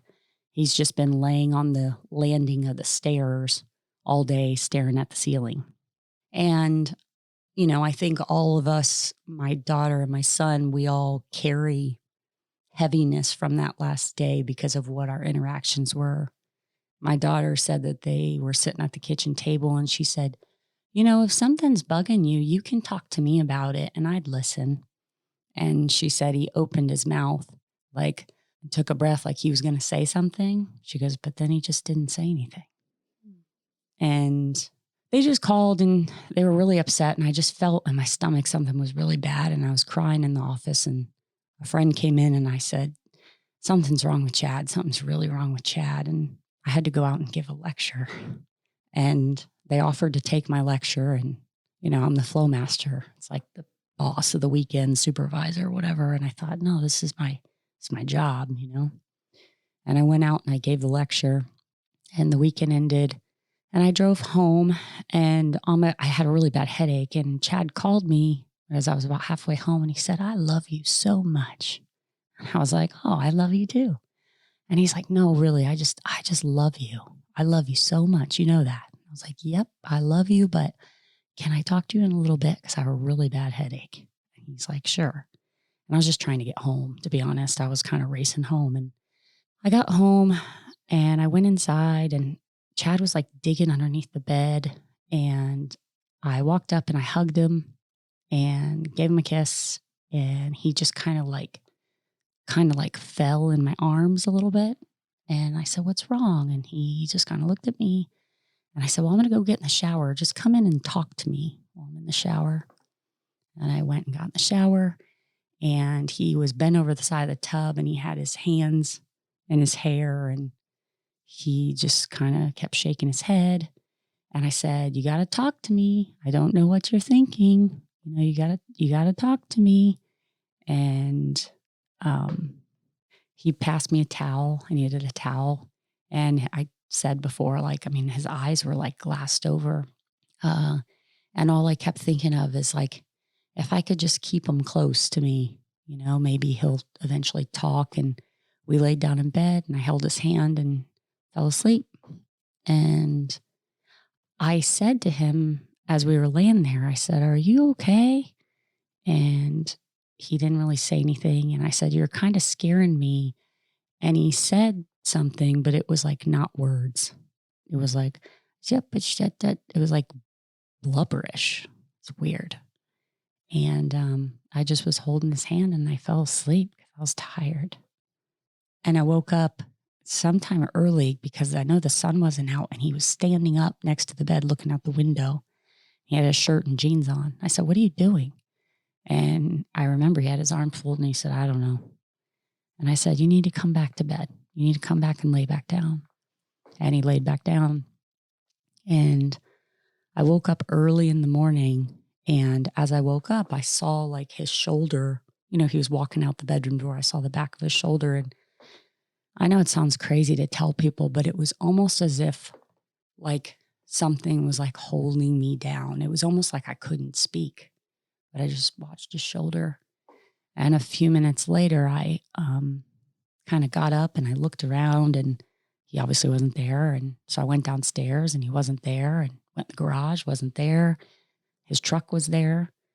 I thought, well, maybe he went for a walk. Maybe he went for a run. Maybe he's riding his bike. Like, where is he? Couldn't find him. And this went on for a while, because one thing that you learn early on as a spouse is you do not call a command. Don't do it. We don't want to like wave the flag for his service. And I just really thought, I couldn't figure it out. It just seemed weird. And he was supposed to go to Northern Virginia that day with a rental car for work.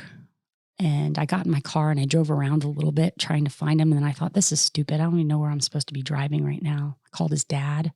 I, at that point, was trying to hack into an Uber account. I didn't know if he'd Ubered. So it went on for a while. I finally called work, and I explained to the psych that I couldn't find him and I didn't know where he was. And she said that he was probably en route to his job, which I thought was weird. And his car keys were there. His sunglasses were still there. I mean, he has like the most beautiful blue eyes. The guy did not go anywhere without his sunglasses. His toothbrush was there, all the medicine.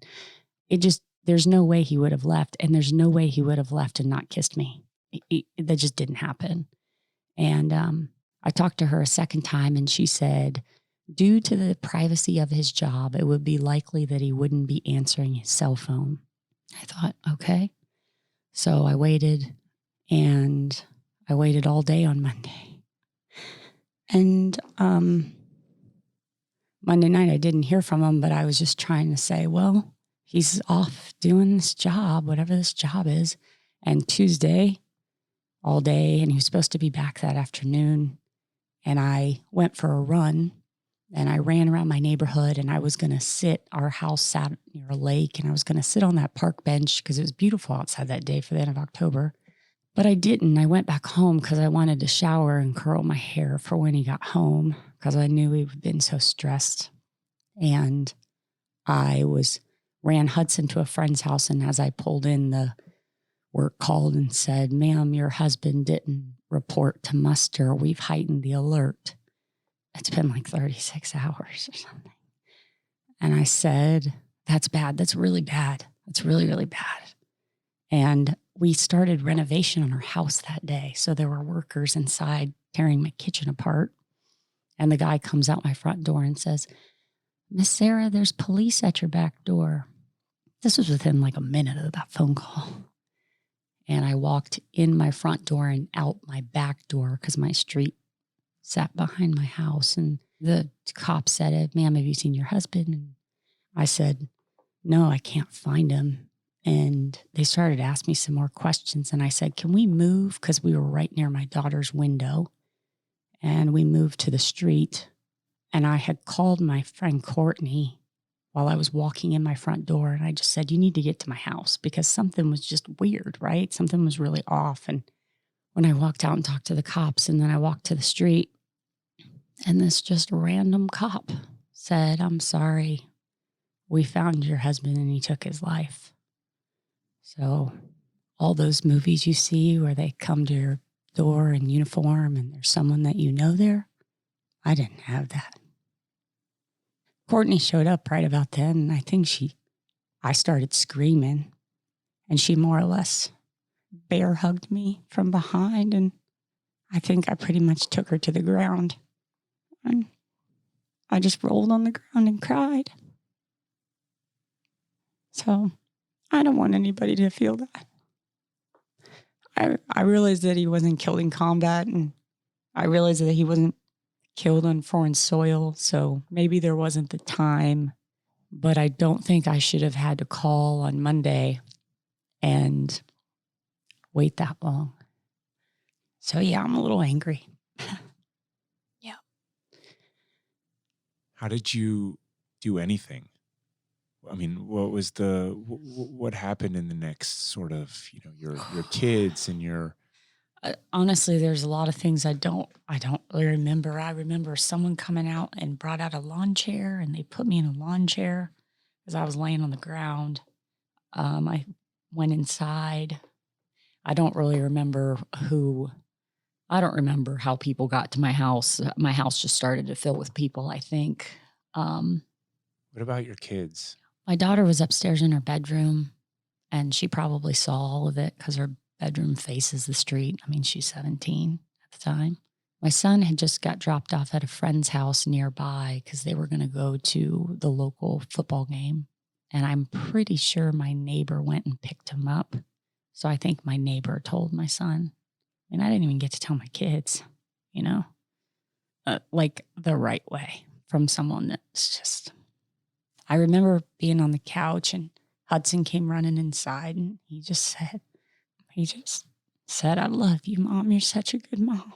I think that's all I could think to say.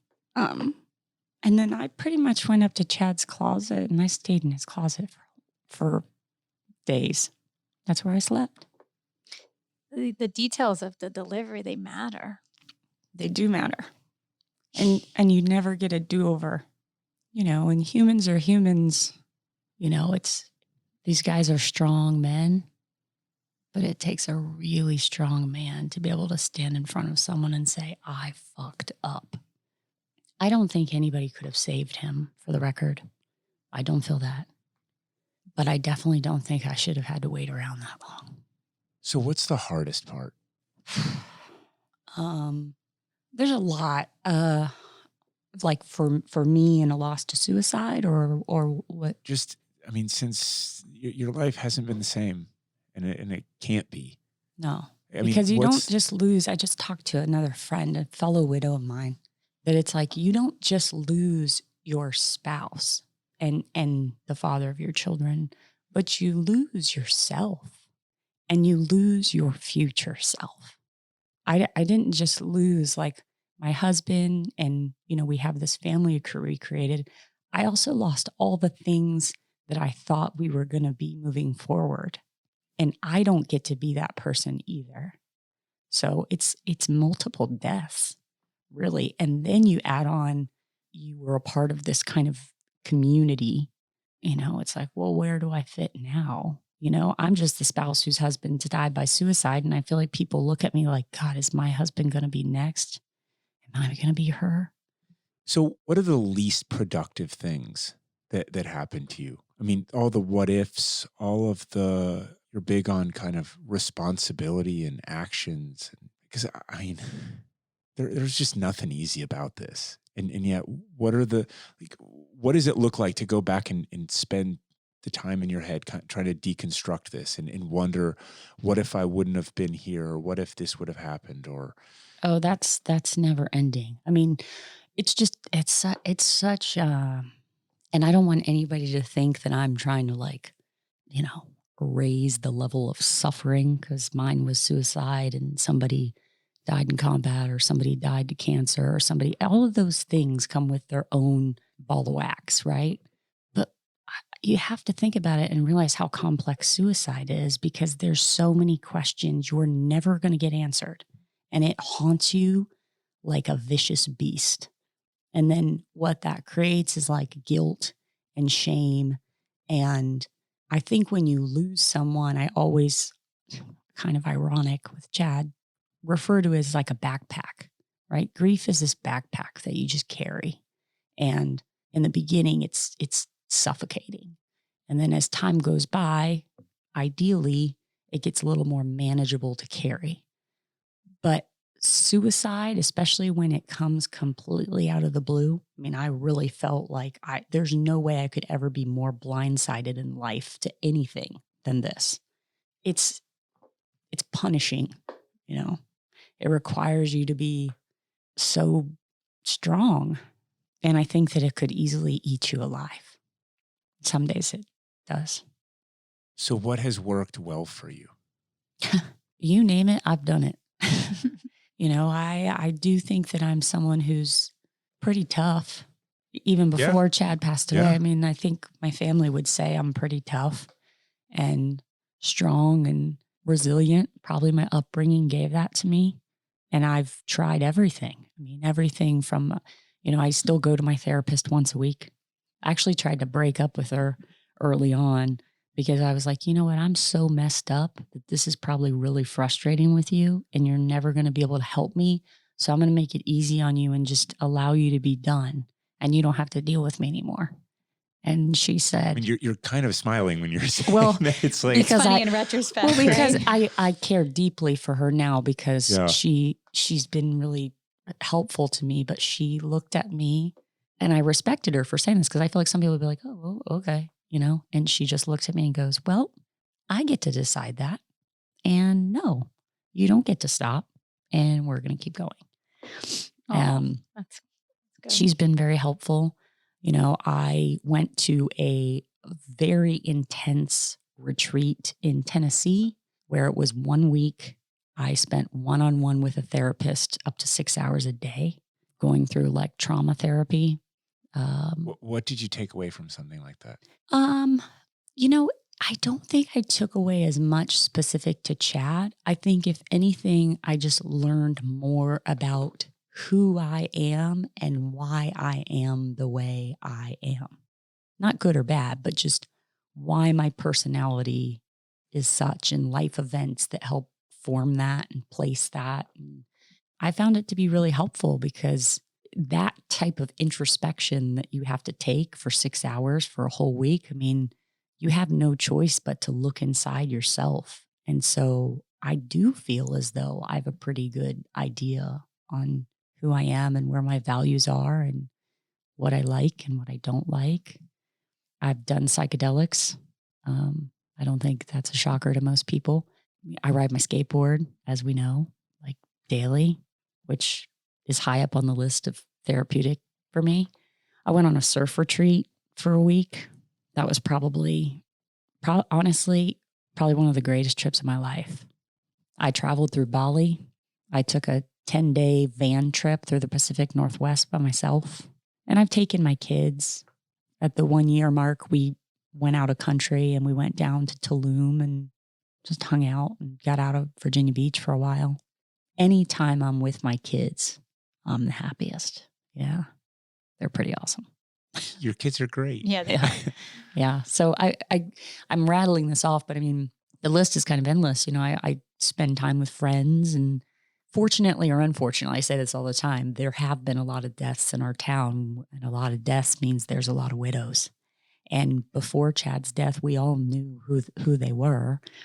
And they kind of get lumped in like, oh, there's some widows over there. Even though they all have their own name, it's like there's some widows over there. And then once I found myself in that group, all of us would tell you, it's the group none of us really wanted to be in, but we're grateful that we're here because while it's full of all different stories, all different losses, and different women, they are all, I have a lot of respect for them. And they, for the most part, I mean, they're smart and they are strong and they're well-spoken. And I honor them a lot. And there's a perspective there that you share. There is. What was it the widow told you at one point that this would make you a kinder Oh, gosh. person? I just told her that this last week and I was up there. It was probably about a week after Chad had died, and this woman shows up to my door, and she lost her husband to suicide in 2014. So I didn't know her prior. And she rolls up in my house, and she was nice. She kind of wanted to like pay her condolences, but also be a support for me. And she said, this is going to make you kinder. I have never wanted to flip a table so badly in my life. And I thought, you don't even freaking know me. You don't even know if I need to be freaking kinder. I just remember being so angry over that. And it probably took me 8 or 9 months. And then I wish I could remember the moment, but I think I just started to realize when you've experienced a traumatic loss like that with someone that like fills so much of your heart that you give your love to, and now you have nowhere for that love to go. It just is like sitting there like boiling plate, boiling overflowing, that you don't have any other choice than to be kind to other people. Because if you saw any of those women standing in a line and I said, which one of those are widows, right? Which one of those lost their husbands, this situation, you would never be able to pick them out. And isn't that true for anybody in life? So you look at people and you think, I don't know what you've been through. And yeah, it does make you kinder. Damn it, she was right. Jen, you were right. Yeah. It's a really beautiful thing. Yeah. And truthfully, I mean, CrossFit, my CrossFit family is like super important to me. So to build on that, let's talk about the speech at Chad's funeral. And you talked about Aconcagua. Yeah. Let's talk about that. Well, I spoke at Chad's funeral, and when you live this life and you live with the idea of like, there's always a chance my husband might die, I'd always thought in my mind, I will speak at his funeral because I felt like I know him better than anybody else. So why wouldn't I? And at his funeral, I did mention how he had been training for this climb and he'd been building up to 1,000 step-ups. And, he didn't do it initially. He did it gradually with hundreds and different variations. Sometimes he did it in our living room in his underwear, with just a backpack on, because he really was specific and he wanted to know exactly how much weight he was carrying each time he was training. But yeah, that's what he did. He would go out in the garage or wherever it is, 1,000 step-ups, 20-inch box, 45 pounds. And I've told this story a few times, but he bought a gram scale and he cut every tag and every extra little anything on his gear he didn't need. He cut it out because he says ounces equal pounds, Sarah. So it's very streamlined. But he knew he wanted to go climb and he didn't want to be, the guy in the back holding everybody up. He wanted to be able to hold his own. And so that's how he trained. And I mentioned it in the speech, didn't really give it much thought, but Dave Castro came to the funeral, as did a couple other close, old school CrossFit trainers. So where did you speak? This was at the chapel. So they did a memorial. We had a memorial service in November, just, a week or two after his death. Yeah, I spoke there to the people who came to attend. So wait, in Virginia Beach or in DC? Virginia Beach. Okay, got it. Yeah, he wasn't put in Arlington until the following August, and that had more to do with me than him. I just wasn't sure if that was the right choice or where he should go. So it took me a while to make that decision. But immediately after his death, there was a memorial service. What else did you say? I just talked about the way he grew up and the type of guy, he was, and interacting with his brothers. He always knew he wanted to be a SEAL. And I told the funny story about he went to work one day. They were going to be in helicopters. Hudson was in kindergarten. And he said, hey, if you see the helos flying over, I'll be up there. And I was going to the gym. I think Hudson was with me. And I said, hey, Hud, look up there. There's helicopters. You know, Dad's up there. And he's like, oh. Then he proceeds to tell me the little girl in his class's dad is a police officer and he has handcuffs. And I was like, right.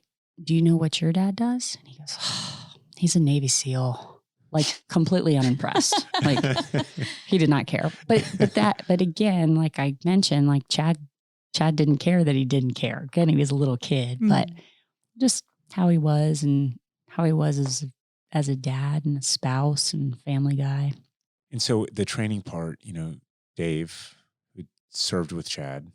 Yeah. So Dave and Chad met actually when he went back through that course in California. That's when they crossed paths. So, you know, became friends out there, and Dave attended the funeral, as did some other CrossFit people. So I think when I said that, there might have been a whisper, you know, from Chuck or something like, oh, we should make that a workout.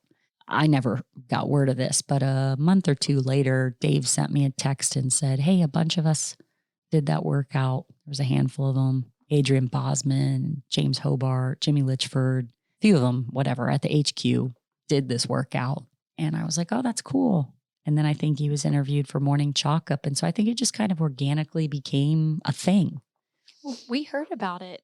We had gone down south to St. Augustine, met some random girl that we, knew about Go Ruck, and she mentioned it to me. She said, Dave Castro's just did this workout for this guy, Chad, a friend that he lost. And I remember being like, oh, really? And being interested. And I looked it up, what it was, but we didn't know we didn't know the whole story at that time. But I learned later that it really affected her. She had no connection to the military, but she was a suicide survivor. Wow. And was talking to people, like, making rounds in schools and talking about it as her sort of life passion. And so it really, really resonated with her. Yeah. Yeah.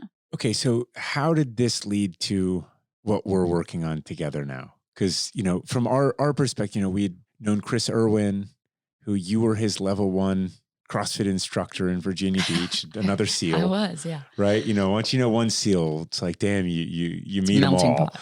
right? And 5,000 more. But we had worked with the SEAL Foundation a little bit, and he's like, hey, there could be a great way to talk about veteran suicide, which is something that nobody out there wants to talk about. Like we do, because it's near and dear to us. And then you get another, if you're close in the community, it's hard to talk about. It's not that you don't want to necessarily, it's just hard. How do I do this? Right. We've talked about, 1-800 get help doesn't work. No, guys aren't going to call that. It doesn't work. How do we do this? And so Chris was like, oh, I gotta reach out to Sara and see if she's amenable to this at all. If it's too soon, if I don't know where she's at. And so that's when he contacted you. Yeah. Just quickly to your point about suicide, I think what people need to recognize is that suicide, the word, I really want people to say the word. I want you to say, he died by suicide, she died by suicide, because I think outsiders think it makes us uncomfortable. But the truth is I live this every day, right? It's in my backpack. I have to carry it every day. So it doesn't make me uncomfortable, or those of us that are survivors. It makes other people uncomfortable. So you just need to own it. He did contact me. This was, I think, July or August of last year, probably July. And he said, hey, want to do this partnership. We could, this concept. And I'll be honest, my first reaction was nope. And he was kind of like, okay, copy that. But I was getting ready to go on my van trip of 10 days by myself. And I said, I really just need to think about this. And I did. I mean, man, that van trip, so cathartic.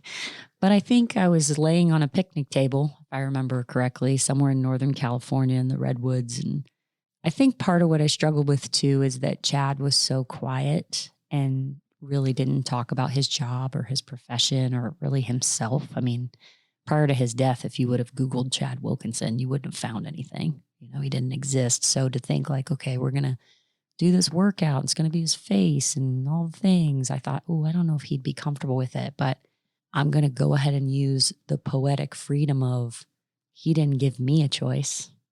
And right now I'm going to make this choice for us and try to use it for the good, because it kind of comes back to that whole like love thing, right? As cheesy as it sounds, like I can't even express to you the way I love that guy. And it's like, if I can't love him, I've got to like love other people through him. So I think that's what it stemmed from. And I just thought, even if it does a little good, maybe even selfishly, maybe it'll make me feel better. You know, maybe it'll help somebody else. And so I called him back, called you guys back, however that worked. And I was like, okay, let's do this. And yeah. I remember we had a Four-way Zoom call. Yeah, 4-way Zoom call at the height of, you know, the Zoom craze. Not that it's down now, but I was sitting in the back of our house sweating, right? 'Cause it's Always. summer in Florida. He's always outside Well, sweating. our kids, you know, we were trapped at home. Not fully trapped, but our kids were just full of chaos inside. You've seen them. And I'd seen the story as much as was out there. I saw the video that came out long before Chad had died with you and your kids. Oh and boy. You're sort of, The CrossFit video, Don't right? remind people. oh, I loved it. I loved it. It We're was great. definitely going to link it. You're like, you know, I've got purple hair. It's okay. I just, you know, This is not like because 10 years ago. not because That's I great. like wanted to be different. I just wanted purple hair. It was something like that. It was awesome. I Yeah. loved it. And the other thing that I loved in it was you go, you know, I just really like my kids. Everyone loves their kids. That's great. I just like my kids too. I You do. know? And I remember I saw that and I was like, man, that is just such a great outlook on how to be a mom too, right? Just your way of just kind of, Well, they're not here to defend it or anything. So I'm going to say, yeah, that's awesome. It's an awesome way to have an outlook as a mom.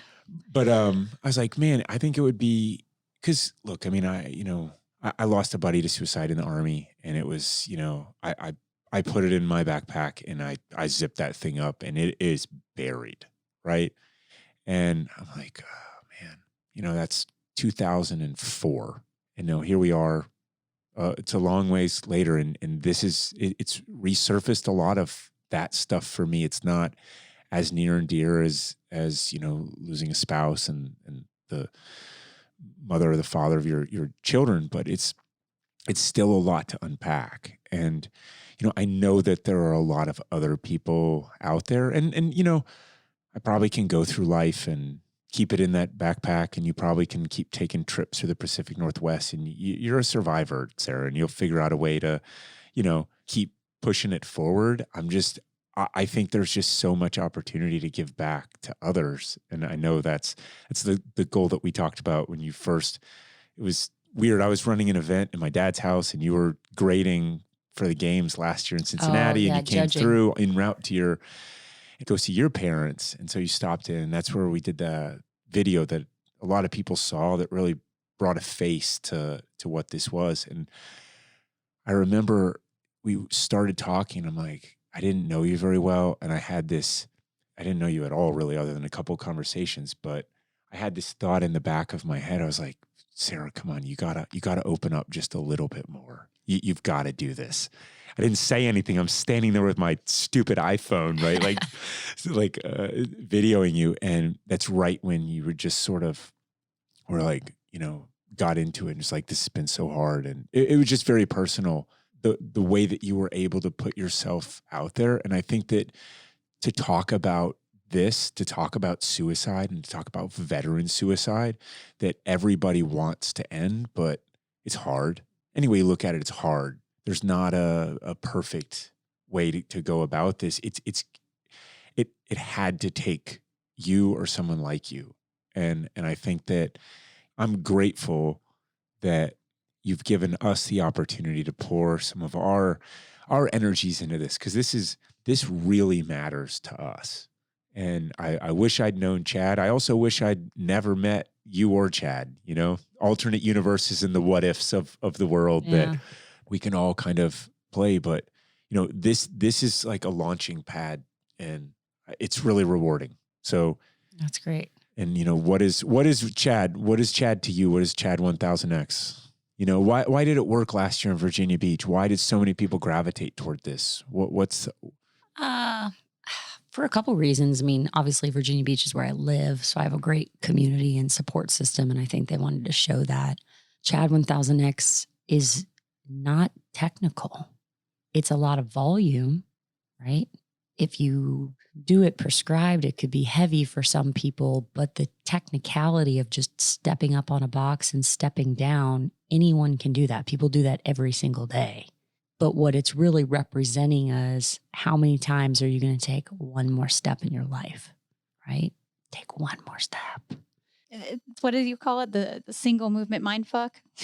It's just hard. Is. Yeah. Well, we were talking this morning and we said it's great. So 3 of my best guy friends, right? The dude trainers at the gym. He just recently celebrated his 40th birthday. He wanted to do 20 hero workouts, 1 hero workout a day for 20 days before his birthday. And he sends me a message. He says, "Hey, I'm going to be in your driveway tomorrow doing Chad and drinking beer, so don't call the cops on me." I was like, okay, well, what time are you going to do this? I'll go out and hang out. So 3 of them show up like 9 a.m. in the morning. I have stepping stones that lead to my front door, and that was his marker for the 100 that he figured out there's 10. So he put a beer on the first step, and every 100, he just moved the beer can. And they, like guys do, they're talking crap to each other and shooting the shit. And that happens up until about 300 reps. At 300 reps, you only get like 1 word, 2 words. And at 500, there's no more talking.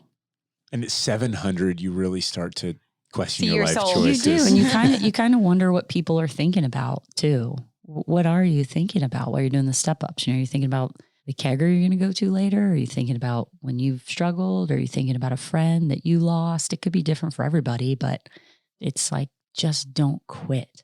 Unlike a lot of CrossFit workouts where you're just going kind of balls to the wall and it's for time in terms of like go as fast as physically possible, there is only so fast you can step up and step down. So just keep going. I actually also had a lot of people reach out to me during these events too, which was hard, but I answered every message.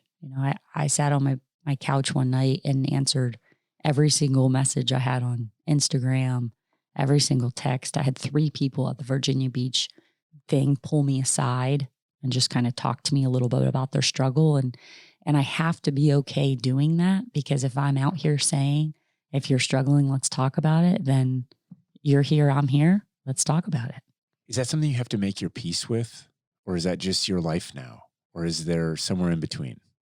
Oh, this has been a lot of conversation with my therapist. I think I couldn't turn away from someone. How could you do that? It's hard. It's hard for me. You can put yourself out there a lot less. You could, but I don't think I'll do that. I just know what it feels like on this side of the coin to have my person gone. And I'm just adamant. I do not want anybody to feel that way. I do not. It's terrible. It's terrible. And it's like 1,000 cuts, it just. So where are we going to take this? This is the 2nd annual. Yeah. Right. 2nd annual Chad. So we do have bigger things in plan for this. We're still going to do our Virginia Beach event. We did a small San Diego event last year, which we plan to do again this year moving forward. We've also added other cities. So we're going to have a larger scale event down at Fort Pierce at the Navy SEAL Museum. We're going to have a large scale event here in Jacksonville through GoRuck. And there'll be a New York City event happening. So we're trying to make larger scale events in bigger cities. So if you're in one of those cities and you want to come out and join a big group, we hope that you do. This doesn't deter anybody from doing it in their own gym, home gym, in other countries. We had a big response last year, but we hope to keep doing this around Veterans Day. As we know, in CrossFit gyms, it's hard to run big scale events, and our Veterans Day falls on a Thursday. So we realize if you bookend prior or after Veterans Day, that's good too. But the conversation is really not just about Chad Wilkinson. It's his workout, and he died by suicide to the effects of TBI and PTSD and blast wave injury.